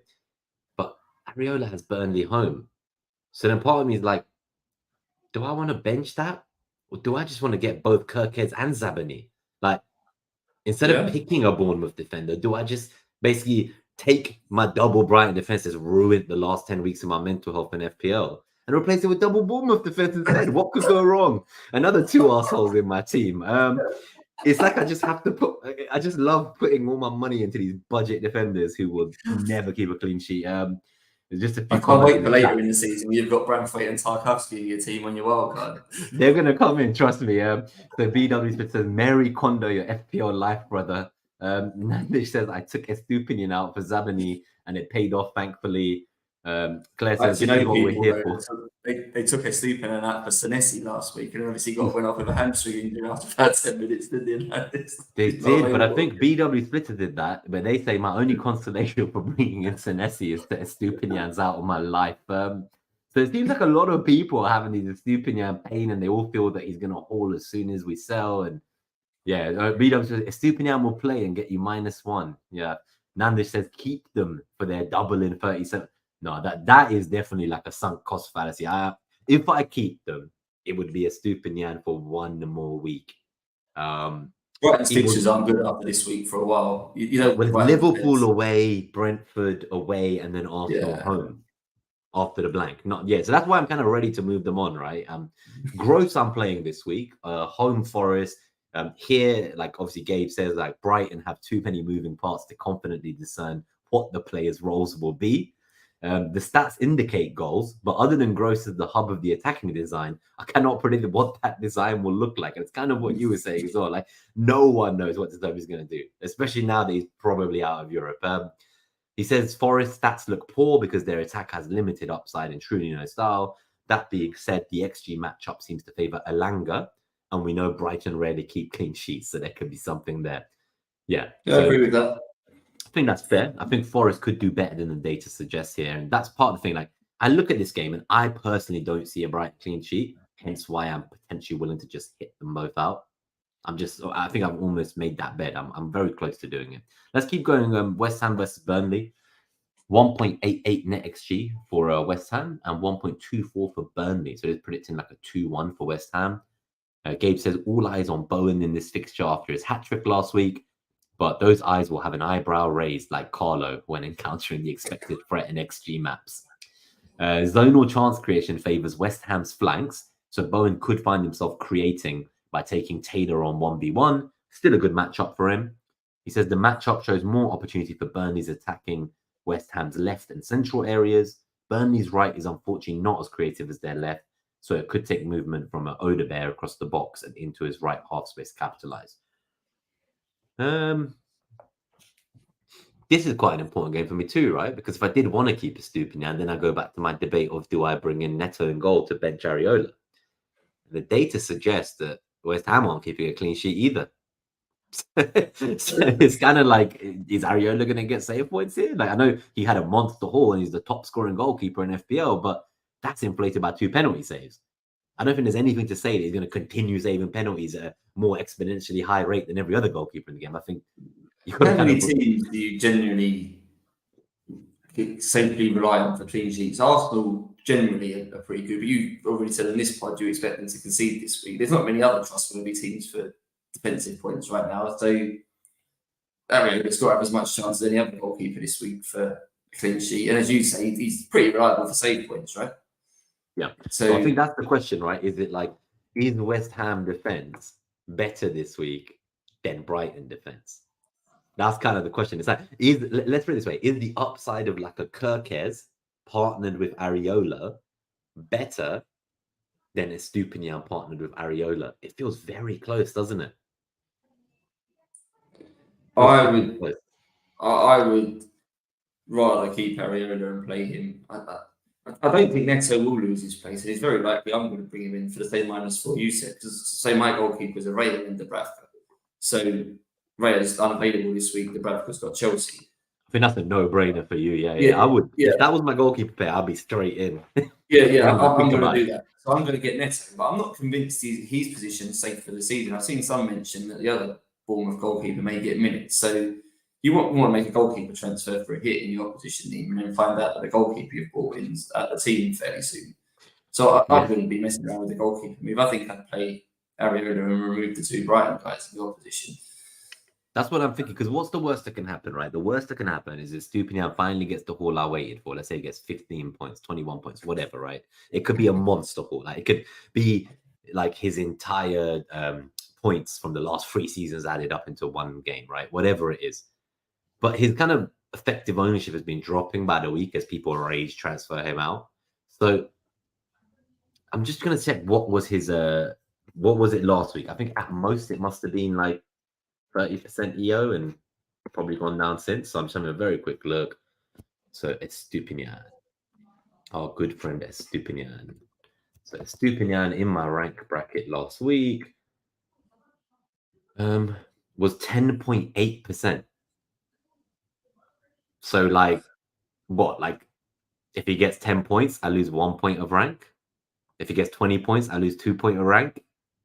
And in return, I could just be done with him out of my life instead of giving him one more rodeo and have someone like Kirkes with the double game. So I think maybe you're right. Maybe the goalkeeper staying put and getting a player like Kirkes is more exciting for my setup with Areola in there. So thank you for helping me work that through in my brain, Craig. I do appreciate that. You do know in the last 6 game weeks as well, there's only one team that had fewer shots than Burnley. You can work out which team that is. Forest. No, Sheffield United. Of course, okay. I was thinking maybe it was both my defensive assets, but no, it's Sheffield United, of course. Yeah, of course it is. So West Ham, Burnley are going to shoot less than the majority of other teams this weekend, you imagine. So obviously one of those still might go in, but yeah, every over the place. In terms of attacking players, I know we already mentioned Bowen from the previous question, but if he's playing through the middle, I still don't mind Kudus in this game. And I think if I was, for those managers that are free hit 29, wildcard 30 strategy, which there will be quite a few people at the moment, so anyone they bring in this week is purely for the 1 week. I don't mind Kudus as another option for this, but I don't think there's much between him and Bowen for this game, if I'm honest. Bowen's generally a bit more clinical, but I think Kudus with a bit more space out wide, playing up against Charlie Taylor. I quite like that from like a personal 1v1 matchup standpoint. So naturally, people just go towards Bowen because historically he's the better asset. More recently, he's got the big haul. But it's before that, right? How many games did he blank for in a row, right? So yeah, I think we are a little bit like blinded by the hat trick, right? A little bit, but I like Bowen as an FPL asset. I think he's kind of everything you want in terms of like a talismanic pick, and I think if you can't afford him, I think Kudus is a great enough pick, but I would, despite the fact that it was like a hat trick, I'm saying he might be getting blinded by it, I would still go for him. For me, again, I would pick him this week over a double gaming midfielder all day. Here's one for you. Burnley typically are not very good at dealing with aerial balls, but the goalkeeper is quite small and a bit suspect. I wonder how many people have put Souček in their team for this. I don't even know if so you know Suj from Planet FPL, he has Souček. He's had him like all season. Like he always has him like first on the It might be indeed. Eldon, we have got your question. I've started. We're starting all the questions for the live Q&A, which we'll timestamp at the end in case you don't get a chance to watch each matchup. You can also have a quick look to see your questions answered. If you've put any questions in the chat, we'll make sure you can come back to that in the Q&A. We're 1 hour, 11 minutes in. I just want to say, like, I hope you're all enjoying yourselves. If you found the show entertaining, we made you laugh, if you learned anything new, please do hit that like button and support us and help the channel get out there. Subscribe if you're new to the channel in our kind of race to 3,000 subscribers, please. And yeah, thank you to all the haulers for taking time out on your Friday evening or whatever time zone you're in, morning, afternoon, wherever you are. Thank you for being here with me and Craig. I'm trying to be positive about West Ham today, by the way. I get a lot of criticism on my own pod that I basically slate West Ham every week. So all the time. They're the one team I tend to pick on the most and don't have too much positive stuff to say about them. So I'm trying to change it up a little bit for this pod. I've been quite complimentary, 2 or 3 players there. Well, they're like your Man United, like it's for Gabe, right? Like Gabe's Man United is your West Ham. That's basically what it is. This is a big game, though, right? Liverpool versus Man City on Sunday. My lord, I will tell you my opinion, but before that, the data. So the NetxG says 1.83 for Liverpool, 1.32 to Man City. The right zonal for Liverpool lights up at 4.8. Salah's come off the bench in the cup in the Europa yesterday, so he's back, got a few minutes in his legs. I think if Liverpool are going to win here, like he's going to be key to that. So Gabe says the metrics strongly favor Liverpool, but these maps from Draft Alchemy, they kind of highlight the threat areas actually favoring Man City. So it's quite interesting. My take on this game is obviously I would love a draw. What I want and what I think will happen are 2 different things, though. So my fear is if Liverpool win this, they build too much buffer between themselves and everyone else chasing them, and that it might be enough to spur them to keep going. But then the other part of me questions that some of the results recently, are they sustainable? So it's kind of like they've been getting the wins, but I'm not sure how sustainable it is the way they're getting over the line. So you could argue that now the players coming back fit, they managed to get through that spell without them and still get the wins anyway. And now they're only going to be stronger, right? You could argue that. Alternatively, my view is like, I don't want Liverpool to win because not only will they get that points advantage, but City will then feel like they have to beat Arsenal or they're basically out of the title challenge. If they lose to both teams back to back, like that is not great for them. So it makes that game at the Etihad even worse for my points because they're going to be ready for blood if they lose points, 3 points to Liverpool. So that's why I want the draw. Ultimately, though, what I actually believe, right, is I think City are going to wipe the floor with them. Genuinely, I think it will be like 3-1 Man City. And I think that, as I said, that those Liverpool results aren't sustainable. And I think when we go into the run-in, I think it will be Man City and Arsenal going for the title. And I don't think Liverpool will continue with the pace they are. That's my bold hot take for the day. Shoot me if I'm wrong, but you know, that's my views. I just think that Man City have too much here. Don't know if you disagree. I think this is going to come down to how much respect each team gives the other one. So there's lots of different selection dilemmas both teams have got here. And how conservative will the managers be? So you look at Man City, you've got Ake, I imagine, going to play up against Salah.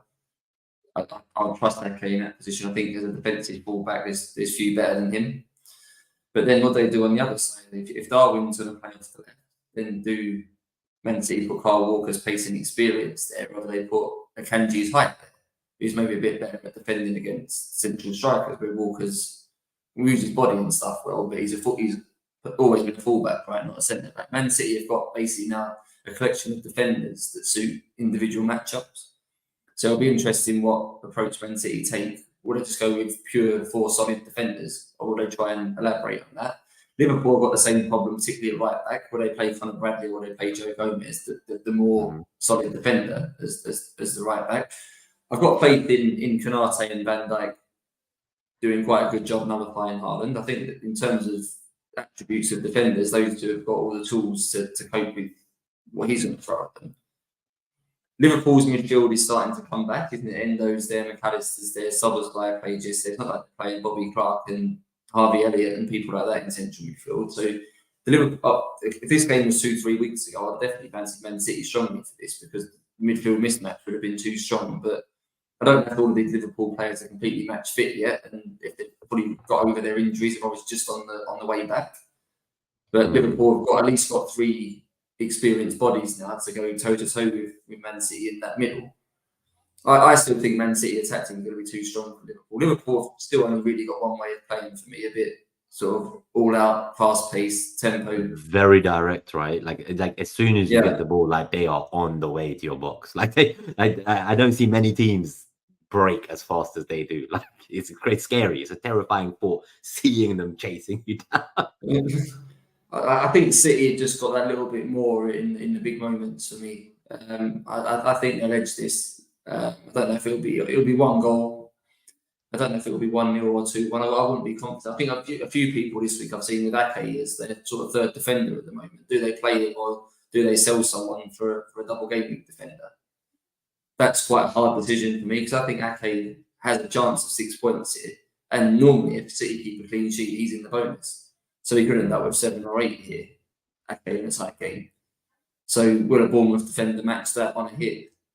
I think that's debatable whether a Bournemouth defender gets 10 or 12 points this week. So anyone in that position, I wouldn't be so keen to go the Bournemouth defender. I think Ake is probably a reasonable pick here. What about in terms of the attacking assets? So I'll play all of them. Yeah, because that's the thing. I'm not playing all of them, and I wonder if I'm missing a trick there. I'm playing Haaland and Foden. De Bruyne is on my bench at the moment. De Bruyne? Yeah, well, for me, it's kind of between De Bruyne and Foden, and it's like with the way things have been recently, and Foden in that kind of free role, and just the way he's doing his half turns, and he just looks so sublime, and I think I've just fallen in love with him. It's just so amazing. So it's like I don't know if I'm just being like cautious because I've been burnt by KDB's kind of slow return after the injury, but then we saw that cup game and like. He assisted on like 4 times and a half or something. So it's just something feels wrong, but it's like surely away at Anfield, like playing 3 City attackers, even though I just said I think they're going to win, is something doesn't feel right about it. I don't know. At least I'm not selling one of them. At least I'm not doing like Foden to Barkley like some this week. That's what I'm going to say. Have you got no one else to bench? Obviously, you got Saka. You're not benching him. Fair enough. Who's Son? Solanke, Watkins. I don't want to bench any of these guys. I could bench someone, Pascal Gross, but he's been like mini KDB. He gets an assist. Gross. Yeah. He's home against Forest. And like all he takes is all it needs is like 1 cheeky assist, and he gets 7-point assist. Yeah, fair enough. You might have to. That's tough, isn't it? It's like it's almost like I'm trying to spread my eggs. Like just in case that Liverpool win 1-0. Like maybe have a player in another game as well. Don't have 3 of my 11 all in this one fixture. I've got Bradley on the bench. He's no chance playing. But Tricky does make a fair point that he played De Bruyne in these games. That these are the big games. These are the big money moments for him. And there is a chance, Tricky, that right at the death before deadline, I panic and I bench Pascal Gross. So there is always that. I've had some dodgy calls leading with 8 attackers this year with real issues around who to bench. And that week when Foden got a hat-trick against Brentford, the one that jumps out, I benched Garnacho that week. I think he got like 15 points against someone. People benched Saka, I think he got 10. Foden got 20, and people benched him away to Brentford when he scored the hat-trick. That was a hard week for benching decisions. The one you're facing this week's right up there in terms of difficulty as well. I don't like benching any of those 8 attackers this week. So I think what I would say, so I was going to sell KDB for Son last week as Stewie, but then but with Hwang's injury, I had the money. It made sense to do Hwang instead and keep KDB. Not that it benefited me in any way. I would still be selling KDB in Game Week 30 regardless, because that would be my way to Salah. So yeah, I think ultimately you make a fair point. Either play him or sell him, and they say Gross might not start. Yeah, I don't know. I think that one, I think that was the one-time rest that I don't think it's going to happen again. And yeah, Eldon, we'll timestamp the Q&A, but we still got, I think, one more matchup left this week, which is, I think, the Luton-Bournemouth one. Let me check. There might be another one as well. No, there's 2 more matchups left. There's also the Cole Palmer one, isn't there? So I always forget about the Chelsea game on the Monday night, I think.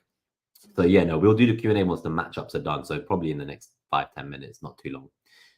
I'm trying to think anything else here. So would you buy Salah this week? I've seen a few people like who are on free hit looking to just get him this week and be done with it. So like for me, for example, like a KDB to Salah and just play Salah. So kind of have both Liverpool and City attackers in this game.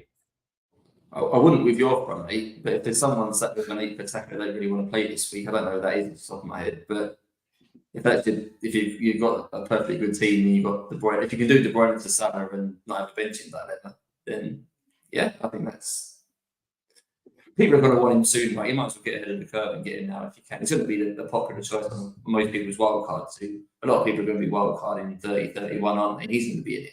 He's going to be so in it. You could just get it done now. What is it? Sheffield United at Anfield in Game Week 31. Yeah.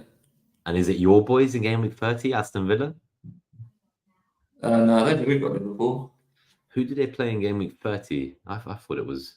Brighton. They've got Brighton at home. Oh, Brighton. Oh, that's why I remember thinking it was juicy, because I was like, oh my God, they're going to destroy that back line. Okay.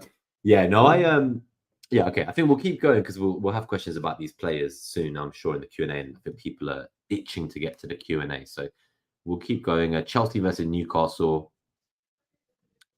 2.46 NetxG for Chelsea, 1.62 for Newcastle. We've had a word that Trippier's injury isn't so bad, but it should still keep him out for 1 or 2 games, so till after the international break. In here, Gabe says, Chelsea's metrics look bullish thanks to Newcastle's shockingly poor defense. 81 shots in the box conceded in the last 6 away games. So that's, okay, that makes sense because the NetxG is over the last 6 away games, and it just happens to coincide with a period where they've been horrendous, to say the least. Palmer stands out with runs coming off the right and into the XG threat zone centrally. Potential for chances to be created by Chilwell or Enzo on the left per the zonals. He then says about Newcastle, I'm interested to see how Isak and Gordon approach Chelsea's back three. Isak could engage and pull centre-backs, and or Gordon could engage Disasi to isolate Isak with Chalobah. And watch for fire between Enzo and Caicedo on one side and Bruno Guimaraes on the other. Someone's going to elbow someone in the head and get red carded between those 3 bloody midfielders. It's got all the recipes for a kind of crazy basketball game again here. I think this could be like a 3-2 winner somewhere in it. Like, I just don't really... Like, I just don't see what they're going to do. Like, I don't think Newcastle have been all that. Attacking wise, I think is fine, but defensively, I've had players like Botman, Burn, and all these different draft leagues and stuff, and it's been an absolute nightmare, if I'm honest with you. Isak's been good for me, and if you owned Gordon, if you owned Palmer here, like, surely you play them again over any double game with midfielder, right? Like, based on what they could show. This Newcastle haven't been the same since Joe Linton got injured. I'm not saying he's the most critical player, but most people in the value league maybe that highly, but in terms of what he gives them, that sort of physicality, that domination, that energy is a big loss that they haven't really replaced. Their intensity has been off for numerous weeks. Some weeks is still better than others, but the game really relies on fast pressing and intensity. And as soon as one or two players are sort of lagging behind a little bit in that sense, the whole team suffers for it because one or two of the opposition players then get a little bit of extra time on the ball to create something. So don't laugh at this. If I was on a free hit this week, I would be seriously considering putting Nicholas Jackson in my team in a free hit, and I can see myself owning him at some point between now and the end of the season. Both of these two strikers, to be honest, Jackson and Isak. I think between now and the end of the season, I will own both of them for a small run of games. I have Jackson in a few draft leagues. I've had Nkunku as well. There's just, I feel like some of these teams, I'm just so done with Chelsea. Like, just do you know why? But do you know why Nkunku doesn't start games? Like, am I missing something? He's injured again now, isn't he? Is he but what? Like, I don't get it. Like where? Like, I haven't seen him this season. Like, when I did see him, he looked so good in tight spaces. Like, he could have 3-4 players on top of him in any congested box, and his footwork was sublime. Like, for me, he was like the cog that was going to push this Chelsea team to the next level. And I kind of thought once he finally came back, that would make the big difference for them. But like, I just thought it couldn't get any worse than last year for Chelsea, like league position wise. And it's like a year later and it's no better. And now word is coming out that they're going to have to make some major sales before the end of June, or they're going to have breached the kind of PSR of the Premier League. So they've got a lot of players on big salaries on big contracts, right? So it's not bad for player amortization, but so was the strategy that they'd get into UCL? Like, was their entire strategy pinned on the fact that they had to get UCL revenue? Yeah. Damn. Okay. And they picked a manager with unreliable tactics to do it, and that's the problem they've got. They don't have a set tactical way to play, and so week to week it's very hit and miss. Big zones of the pitch without anyone in there. Some zones with 2 or 3 players all in there. So the players have got a little bit too much freedom, I would say. And so you'll know from Arsenal that the big reason why they're so good is because the coverage of zones is so good. And that's a Guardiola thing, right, that Arteta's learned, I think. Chelsea are the complete opposite of that, where it's just players all over the show, chaos everywhere. But when they've got good individual players, so when it all clicks, it could go well. One for you here, actually, if you're looking at defender moves, you consider Ben Chilwell? He obviously was in a lot of teams in game week 1, started the season really well. I don't know if I can do that. Yeah, I don't know if I can do that, you know. I'm trying to think about Chelsea. I'm still surprised. He was playing quite high last week. I don't know if he's playing wing back or he might be playing. I do really like Chilwell. No, I do really like him, but it's just right now I don't feel like, because I normally play a back 3. Like, I never play like 4 defenders, like just ever. So it's like Gabriel's just gonna play like every week for me. Like, I played him all the weeks other people benched him when he got like 10 points without a clean sheet because he scored a goal, for example. Like, I just play him in any game because you should.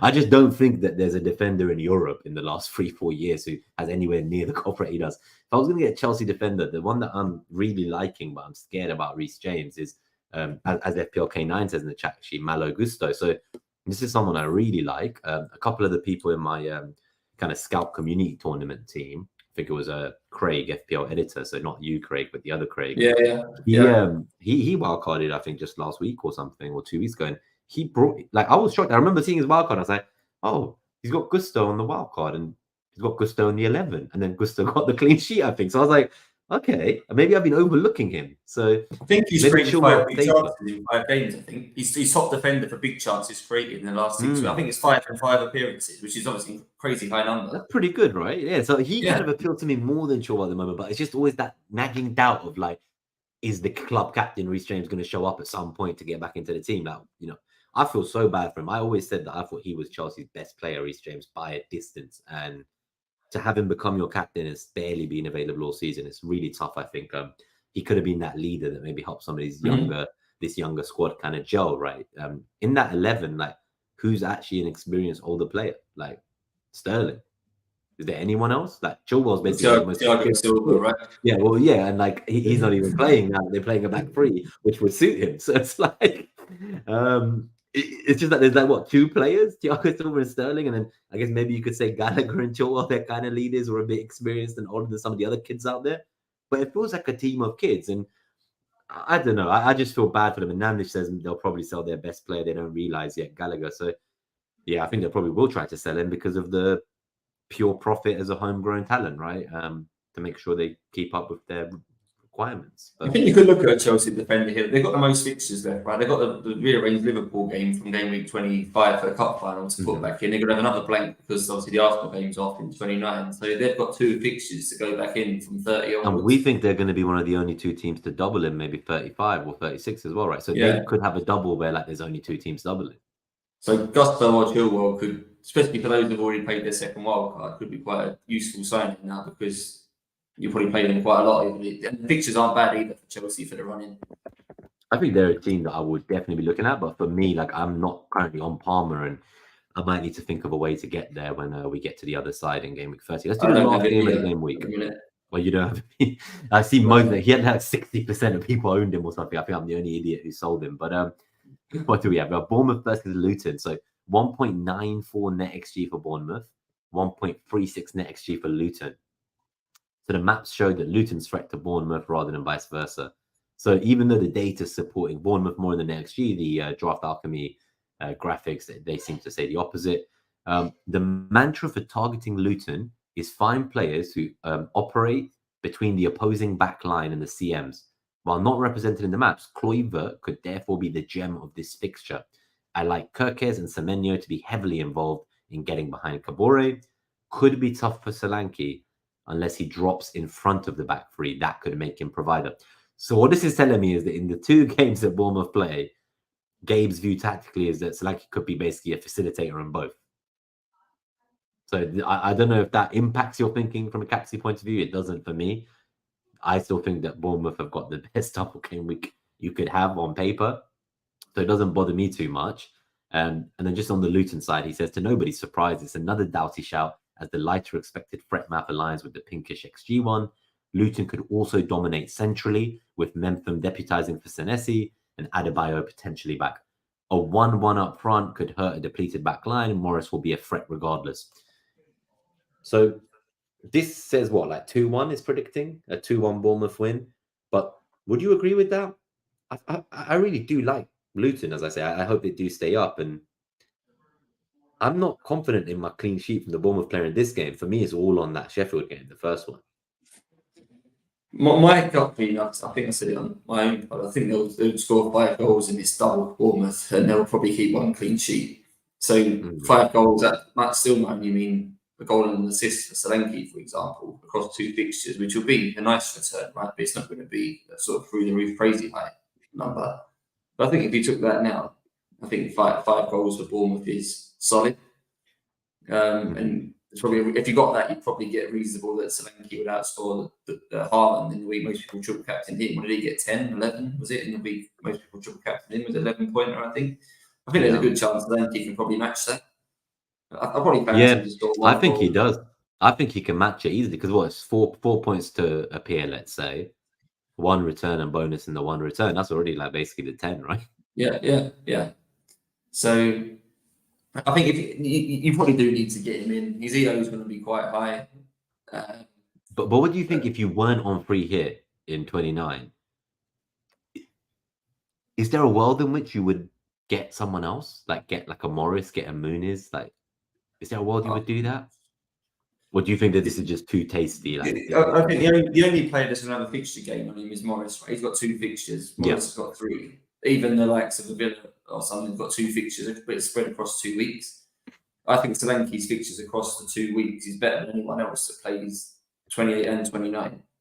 So if you put those 2 weeks together as one big game week, where basically Luton have got a triple game week, and the other teams would then have a double game week because the 2 game weeks are together, I'd probably still say Solanke's the most likely to be the top scoring striker in that scenario. So I probably would get him captain in. So it's probably a good time to talk about the predicted points. As I said, like obviously we're not going to have the captaincy metric from Mariner as he has kind of got way bigger things to worry about in life right now. And as I said last time, obviously we send all our wishes to him and his son Kieran, and all our love and positive energy as they get through that as a family. But what I do want to show, because he talks about his predicted points, is that we're going to do the captaincy, not a metric, but for the rest of the season, we mentioned we would look at the top 5 or so, or top 10 in the hub predicted points for the week. So I think this is a good time now we're mentioning kind of how many points will Solanke get. Do we still buy him regardless of the blank? I think this is probably a good time to talk about it. So Solanke right now, they have him at 10.8 predicted points at the top. In second is Neto in goal with 8.2 predicted points. They have Tavernier on 8.2 points as well. They have Morris on 8 points. Semenyo 7.7 points. Kirkes 7.4 points. Haaland 7.3 points. 0.7 points less than Morris. Salah 7.3 points. That's I'm just trying to see how far down you have to go to Barkley 7.1. He's there. He is that's he's not getting 7 points in this game week. Zabani 7.1, Kaminsky 6.7, Watkins 6.3, Son 6.2, Doughty 6.2. You have to go quite far down till you get to the first Luton defenders. But yeah, generally that's kind of the gist of it. But we're at 1 hour 35. If you're on podcast and you want to see all the data for all the NetxG, the zonals, the prediction for the number of goals in each game, come to the 1 hour 35 timestamp and pause it, and you'll be able to see the entire summary of every single matchup. We just talk through all 11 games for the week. So do please come back and have a look if you are interested in having any quick benching decisions right at the last minute. This is a good place to come to. But I think we're going to go to just for those listening quickly. Then it's 3.5 across the 2 games for Bournemouth, and it's what we're looking at about 2.6 for Luton. So they still be the top 2 teams. Yeah, definitely. Definitely. So I think so. Yeah, exactly. Because when I looked at it, it was like 3.5 per game or something was the points they were. I don't know how you get 3.5 points. What is that? Like you played, get 2 points, or oh, I know what it is, Craig. It's what happens when Alfie Doughty, yeah. So he concedes 4 goals, which gets him to 0, and then he gets an assist that gets him to 3. That's the 3 points. There we go. Yeah. All right. Well, we figured it out. So thank you to all our haulers, our super haulers, FPL Robbie, Greenback Golf, Harbour Boy, David Harrison, FPL Discomfort, and True Fandela. Our haulers, Dread FPL, FPL Craig, Podner, Blonde, S. Scott M, Tom Gorsuch, Davinja Raj, Lindsay, C. Hunt, Akshay, FPL DG Boy, Claire FPL, Catherine A, Harry Not Kane, Benjamin Lockwood, Nick Khan, FPL Rubber Ducky, Big Mike, General Zord, FPL Planner, Brett M, Mark Bond, Kevin Rose, FPL Eric, FPL Teacher, Donny, Grady, Sebastian Kuhn, Neil, Parag, BW Splitter, Jasper Singh, and Tusks. And not last but not least, our Patreons, Elron, Lucian Gann, FPL California, Daddybot, Mike Berg, Dr. Green Thumb Gunk, and Michael Rodriguez. Thank you all for your support on the channel. We're going to go to the Q&A now and just start going through all your questions. Probably look to be out of here in about 10-15 minutes max, I'd say. So we will try to be as quick fire as we can. I just want to make sure I actually get the timestamp written down for the Q&A so people can come to the right section if they're short on time. So 1 hour 38, let's call it. And that is when we're going to start answering all your questions from the live chat, from the Discord. So give me a second. I'll start with the Discord questions. There's only a handful of them, and then we'll move on to the live Q&A from today's stream so far. So first question. This one is an interesting one from BW Splitter, but we'll be very quick about it because it's not really related to the game week. It's more philosophical than that. Is there a subset of psychoanalysts in the UK that specialize in FPL? Post-traumatic game week disorder is so real. So I just wanted to read that one out. That's pretty funny. Yeah, I think that's why I want to sell Estupinian and Lamptey for my mental health. So I don't know about no psychoanalyst, but I know what's bad for me, and it's owning double Brighton defense for any longer than I already have. FPL Hunt asks, start Foden or Garnacho? Foden for me. Yeah. For you as well.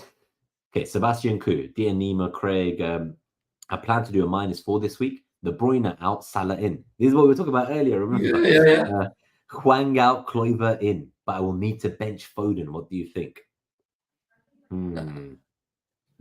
Could you just do Hwang to Kluivert, not take the hit? Oh no, you'd still have to bench Foden. I've just seen this thing. You'd have to bench one. He's in my boat. One of Foden or De Bruyne has to be benched to be able to play his team regardless. If he kept one. But then even if he keeps one of them, he's then still got to bench them because he's then bringing in a double game week midfielder. So in that case, I would maybe do the KDB to Salah and keep the injured Hwang and play Foden and Salah. Yeah, I would not buy Kluivert personally. Just personally. That's me. Yeah, I agree. Just the run of the Salah. So BW Splitter, last couple questions here. So take a -4 to replace Senesi. No free hit 29. So Zabani for only 1 week and not offering much for the rest of the season isn't very enticing. I'm considering everything from Udogi to Moreno to Zuma or just YOLO and Gusto this week. Or accepting Senesi's drop in value and hoping to get something out of him in the future. So the current defense is Gabriel, Doughty, Reguilon, Gusto, Senesi. Wildcard already used. Free hit 34, bench boost 37 likely. I would do Senesi to Zabani. I would do it anyway.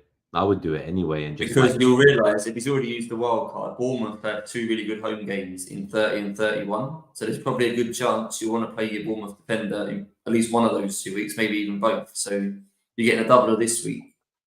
I know it's obviously a problem next week because he's blanks, but he's actually he's in a similar position to me. I don't have Senesi at the moment, but I don't have the second wild card to use. And I think that Bournemouth defender is very good for a couple of weeks after the wild card. So we'll need players for those weeks. We want to prioritise getting the likes of Sam, bringing Cole Palmer back, things like that. And so, let's say the Bournemouth double game week falls in 37 instead of 34 when you want a bench boost as well. You're going to be happy you have Zabani at that point. He could be the 5th defender for the rest of your season, Zabani. That's the way I see it. Yeah. I would do that move. Because if you're saying you're going to get someone like, say, Gusto who then doesn't play next week, or you're going to get someone like Udogi who does play next week, but he has the same number of fixtures in the next 2 as Zabani anyway. So, I would just get the Bournemouth defender and play with one less player next week. That's personally, I've told you I'm a double game week sucker. So if you don't like to play double game weeks, maybe don't follow my example there. Claire FPL, the last question from Discord. Any other future game weeks worthy of using the triple captain chip after being put off using it on Solanke in game week 28? I'm not even sure I will captain him. Yeah, she's not even sure she's going to captain him this week anymore, let alone triple cap. So just putting that kind of Ben Krillin spreadsheet back up again. I'm looking at what else could be. So I think there are some great single fixtures, depending on your chips, Claire. If you're already committed to other chips in 34 and 37, then that means you probably then do need to use it in a single game week, which is fine.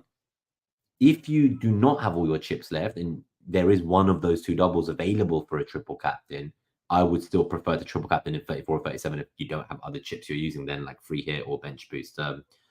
In terms of the single game week fixture, and I can't say which one or which teams because all of them are predicted doubles still till game week 30. One concern I would have is you may put all your eggs in the basket of a certain team doubling and then they don't, or it doesn't work out the way you think, or that player's injured by the time you get there.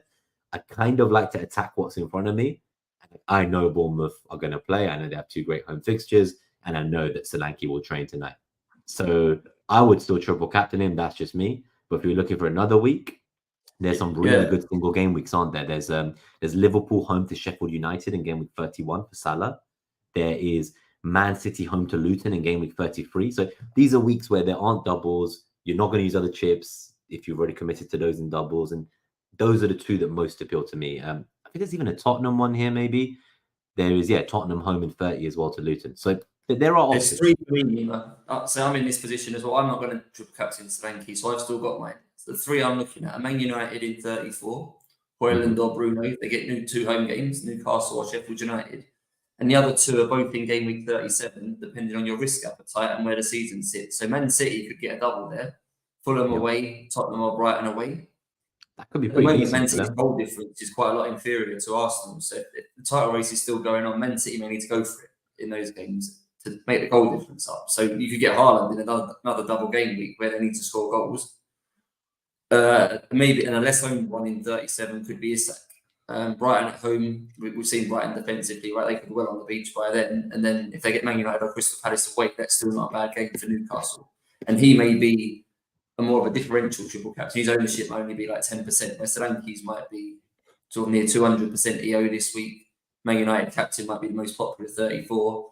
in 37 he may get quite a low ownership Isak as a triple captain, where obviously if he does do really well, that's more points for you if you've got a low one. So at the moment, I'm not using it this week. They're the 3 players I'm looking at: Hoyland, Haaland, and Isak. No, I think that's fair. And it's nice to hear it from someone who's actually in the same boat as Claire so that you can kind of really be in her shoes as well. Let's go to the 27 questions I've started in the live chat so we can get out of here before 7 p.m. Oh, my Lord. So there's a lot of questions here, but we will try to be quick fire. A few shout outs. Everyone, FPL Stanza was first in the chat tonight. Good to see you. Thank you. FPL K9, we've said hi to you. I'll get your question in a second. Blonde as well. Good to see you. Sebastian Koo. Lens is driving, as he said at the beginning, so his 6-hour drive has begun. And yeah, let's go to the questions. So first question I have is from FPL Stanza. What is the biggest tip you have for a first-time FPL player? If you had just like a very quick one, like just a simple rule of thumb. Be patient.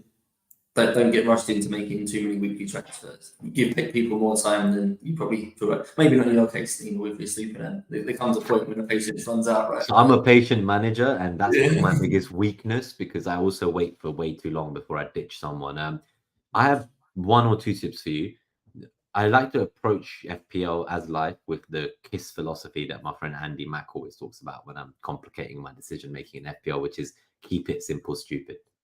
So like, when I start to feel like I'm overthinking and making some nuts plan that requires hundreds of things to work out for it to go right and millions of hits to do it, then I'm like, oh, I could just use the chip that I have that gets me from 3 players in 29 to 11 and just like, that's cool. Like, why don't I just do that? Keep it simple, stupid. So that's for me. Obviously, every team is different. Now, the other tip I have is try to learn to identify for you what the difference is between a good decision and a bad outcome versus a bad decision and a good outcome.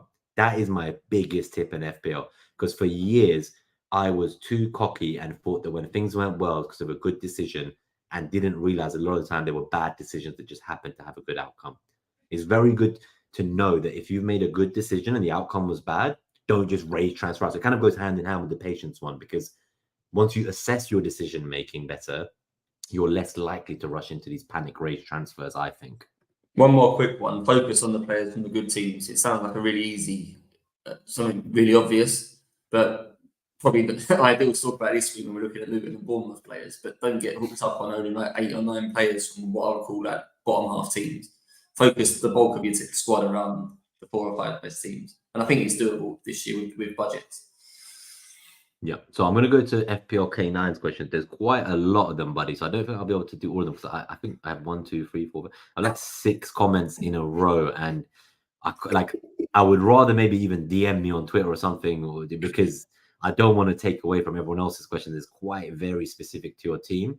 I'll try to answer them as best I can, as quickly as I can, but I'm not going to like read them all out for the podcast listeners. They might kill me for that. But so they have 1 free transfer, 0.4 in the bank. Wildcard 27 is already done. So it's either roll a transfer and play Doughty over injured Senesi along with Neto and goal, double Arsenal, replace Senesi with another Bournemouth defender. Play Doughty.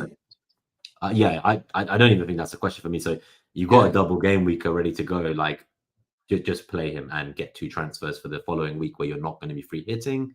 Double Arsenal, replace Senesi with another more. Okay, yeah. Next option, transfer strategy for 28 to 31. Haaland to Morris. Yep, I can see the players. Bailey to Salah, Doughty to Gusto. I really like your transfer plan. No, I like it. I'm just reading it, but yeah, no, I like it. I think that's a good strategy. Start Palmer or Bailey this week as the 4th mid. What do you reckon? Ooh. Probably have to say Palmer if he's on pens, right? Probably just sways it for him.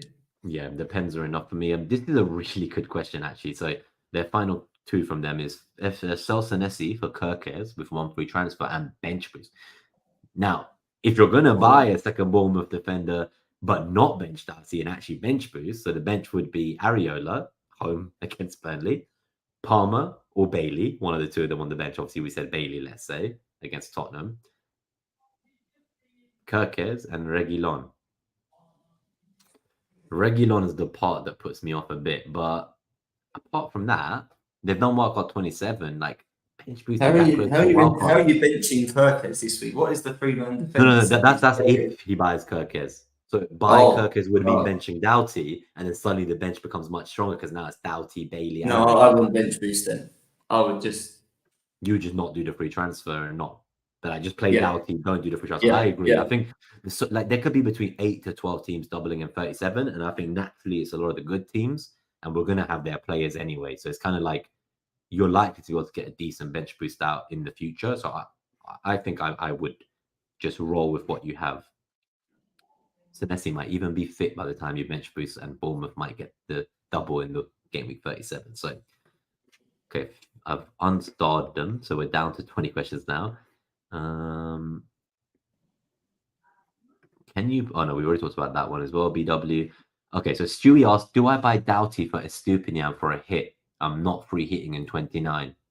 This is my Haaland versus Morris. Yeah, I would do it. Yeah, I would absolutely, Stewie. I would do it. I would do it, buddy. Paneka Productions, Kirkez and Bowen for -4, or Kirkez and Salah for -4. The benefit of the latter is saving transfer in game week 30. Yeah, Salah. If you've got a choice to get Salah, you're not prioritizing Bowen, surely. I know he's got a fixture next week, but Salah. So Salah's predicted points, we said it was 7.3 this week. I just want to see what Bowen's predicted points for the week are. So Bowen is predicted 5.8. If I look at game week 28 to 30, I'm going to compare the 3-week period, right? I want to see what are the predicted points if we do 28 to 30, right? So 28 to 30, Salah is predicted 14.7. Bowen is predicted 16.3. I'm still getting Salah. There's no way you'd still go that. I think the value of that saved transfer is definitely good. BW Splitter, I'm leaning towards playing Douglas Luiz over Tony this week. Punty or reasonable? They're both penalty takers, right? Tony's another one in my sort of. I own Tony, so I've got a player to bench. Tony, Garnacho, Neto. Tony's in that discussion for me as a possible bench this week. It is dangerous benching a penalty taker. I would probably bench Tony, I think I would too. Okay, so Combe, no Solanke. And between Morris and Watkins or Son. I think that's for captains. I wouldn't captain Morris. I captained him earlier in the season, so I'd be a hypocrite to say not to. I don't mind captaining Son. But I told you earlier, like, if I wasn't going to captain a double gaming player, I'd captain Saka. So that's my point. Yeah, that probably would as well. Bournemouth defender more than Morris. For me, yes. For captaincy, Yep, Son captaincy. If you don't have any double game weekers, like as good as any. Yeah, as good as anyone else. Who would you start? Paneka Productions, Tony or Gusto? I'd probably start Tony. I'd still go Tony. I just, in my mind, I told you I can't play more than a back three and bench a penalty taker striker, even if it's against Arsenal. I can't do it. Ramsdale and goal, play Tony. Yeah, so even just for that one reason, that maybe like he's not started a game or played since like January in the cup against Liverpool in 2 months or more. Yeah, I think Tony for me. Okay, what else do we have? Eldin Muric. Is it worth taking Haaland out for Morris if free hitting him 29? Not for me.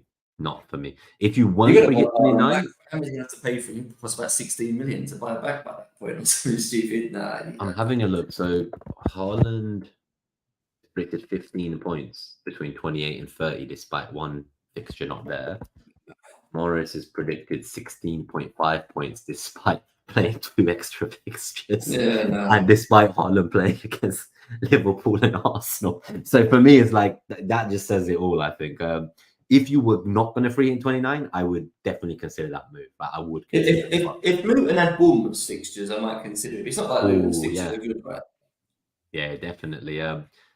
Nandish, this is just I think you're right. If you guys haven't been seeing in the media this week, the back and forth between Trent, Haaland, Pep, Klopp, it's been very spicy viewing. This match is going to be great. Trent was saying that their trophies mean more than City's because of the way they did it.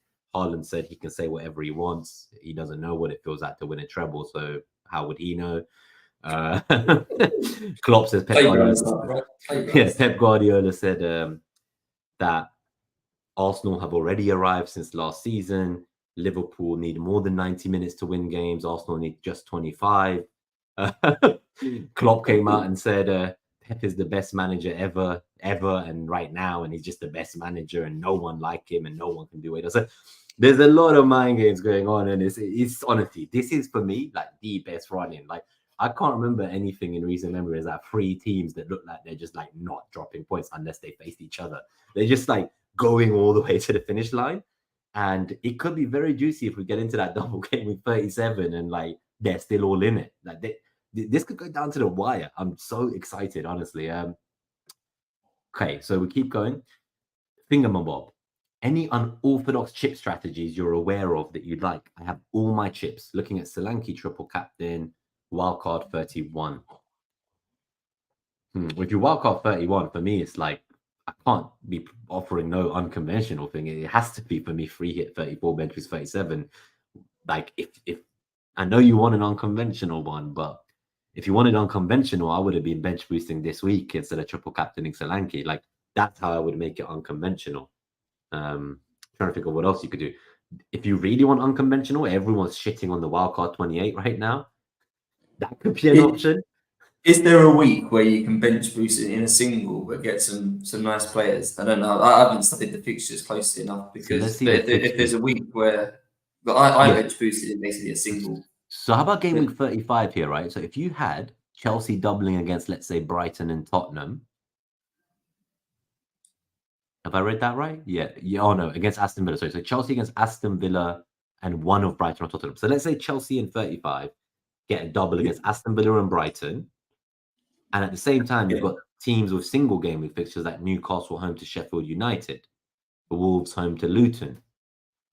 If you look at what the budget enablers are going to be, it could be Garnacho, who will have Burnley at home. Jared Brandtwaite's got Brentford at home. Gusto has got a double. If that's the 3 cheapest players you're going to have in your team, that could be an ideal time to double, right? If that's your 3 options, you could wildcard and end up with Gusto with Garnacho as your 8th attacker and then 2 cheap defenders. And if it was Gusto and Brandtwaite, they'd all arguably playable in 35, right? If you did that.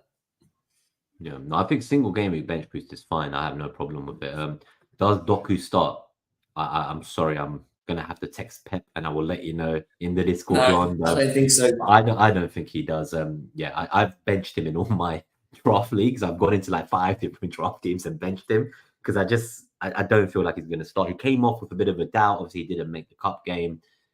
I just think it's too important a game to be rushing someone back who had enough of a doubt to not make it in the midweek. So for me, it's Man City needs to control the tempo of this game, and Doku's their one erratic player who gives the ball away the most, tries more things. I think he'll want the ball retention players for this game, which isn't Doku. So I'd be very surprised if he started, even without the injury.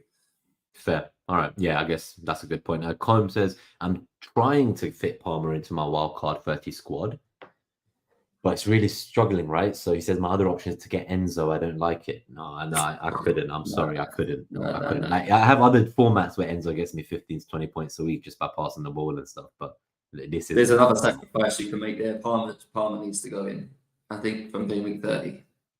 I need to find a way to get to Palmer, man. Maybe it's just when Gross plays Liverpool away or something. So maybe I need to find a way to get KDB to Salah in 30 and Gross to Palmer. Yeah. But I'm already short of the KDB to Salah. I need to sell someone, and it's going to be someone I don't want to sell. So I'm like, unless I wildcard to do a full surgery, how am I going to get Salah and Palmer? I don't know. Some people might even go straight back in for Darwin in game week 30. Podna asks, sorry, I'm late. Do I trade Trippier out or hold on to him? So he's only going to miss 1 or 2 games, they're saying. And they're likely I would think about it. It depends what you got. If you've got a wild card left, if you've not got a wild card, I would keep him. The fixtures largely are good until the end. And I might be looking to get him in from game week 30 in one of my defensive spots. So I think he's someone you probably want for the latter part of the season. Obviously, if you've got a wild card left, you can wild card him back in which case you can probably get rid of him this week. Yeah, I think if you've got a wild card, I would sell. If you don't, the fixtures look decent, as you say. It's kind of like coming back out after the international break. We got West Ham home, Everton home, Fulham away, Tottenham home, maybe a double against United and Palace, Sheffield United home, Burnley away. Decent running for Newcastle. It is, and they got the league to focus on. So I think unless you can wildcard him back in later, I would maybe look to hold. Obviously, so long as you have an 11th player to play this week, because I assume you weren't going to obviously use him next week anyway. So if you can get through this week with someone from your bench without having to sell him, I would try. Last 2-3 questions. Tricky MF. Of the single game week mids who also play in Game Week 29, who are your priority buys and do you take hits to get them in? So I think we agreed. It's Leon Bailey for me. I prefer him still to Douglas Luiz. Well, Son first, obviously. Yeah. Oh yeah. Like Son first. Yeah. Like Son is great. Like Son first. But I assume you have Son Tricky. If you don't, like, I don't know if you can get there easily. But I love all of Son. I love Leon Bailey. I don't mind the likes of Kudus, Douglas Luiz, maybe Madison this week. Yeah, they're all good. There's lots of great options. I prefer them all to the midfielders from the double game. The second part of that question is tricky. It depends who you've got. Those you've got. I wouldn't be bringing them in for a hit to bench someone else who's got a reasonable game. Like I wouldn't be benching Foden to hit in like.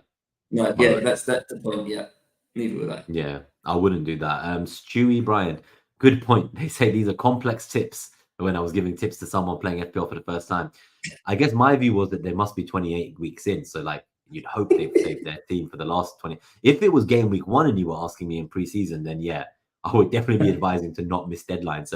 It's crazy how much rank you can gain just by like not missing deadlines. Like that is genuinely like people just drop off at every international break. Once the game starts, people quit FPL. They have one shit game week before international, they never log in again. So it's like bit by bit, you just lose a few million managers as you go. So just by being active and pressing save and making a transfer, you're right. At the most simple level, that alone could probably get you into the top million, maybe top 500,000 if you get a bit of fortune.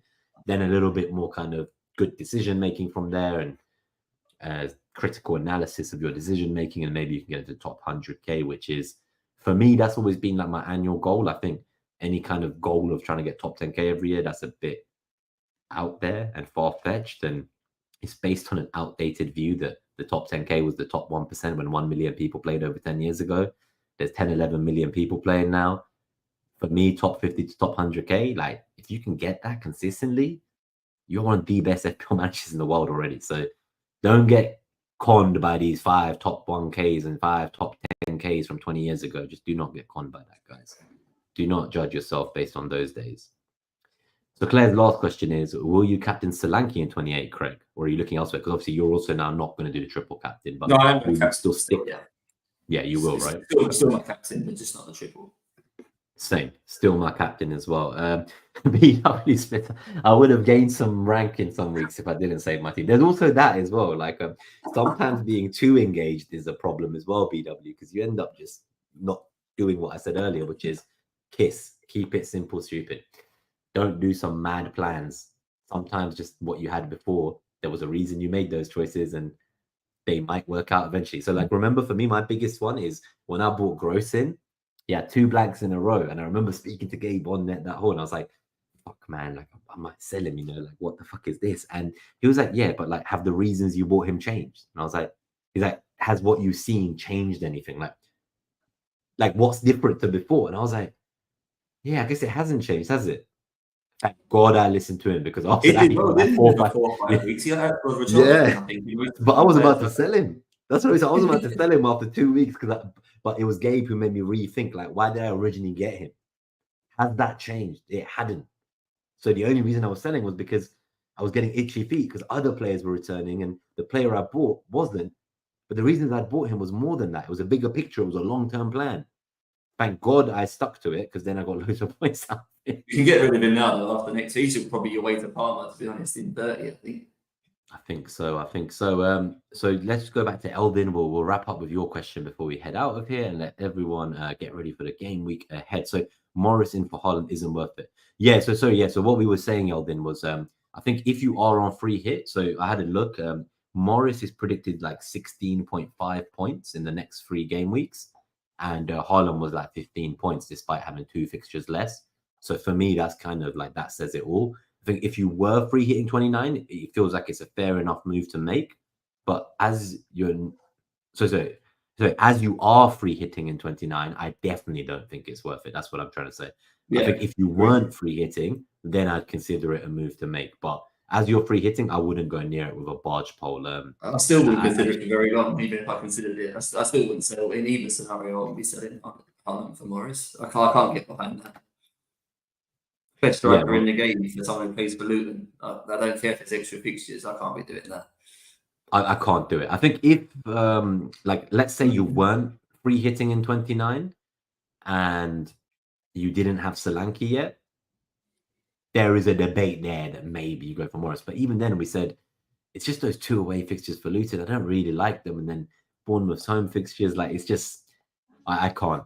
I wouldn't do it, buddy. Yeah, I would avoid that if I was you. Sorry if it comes back to bite you. Morris gets like 20 points, but it's just like good players from good teams, right? That's what we were saying in terms of tips if someone was playing for the first time. But yeah, I just think like I can't do that to myself. I just can't. Like I would have, when my team loads, I would be pissed because you can free hit the following week anyway. So really, you're gaining game week 28 2 fixtures from Morris, but is that second fixture really worth it? Because I don't know how much money you have tied up in Haaland, but like you might need to buy him back for quite a bit more. And if you don't have a wild card to fix that, then yeah, you might be in trouble.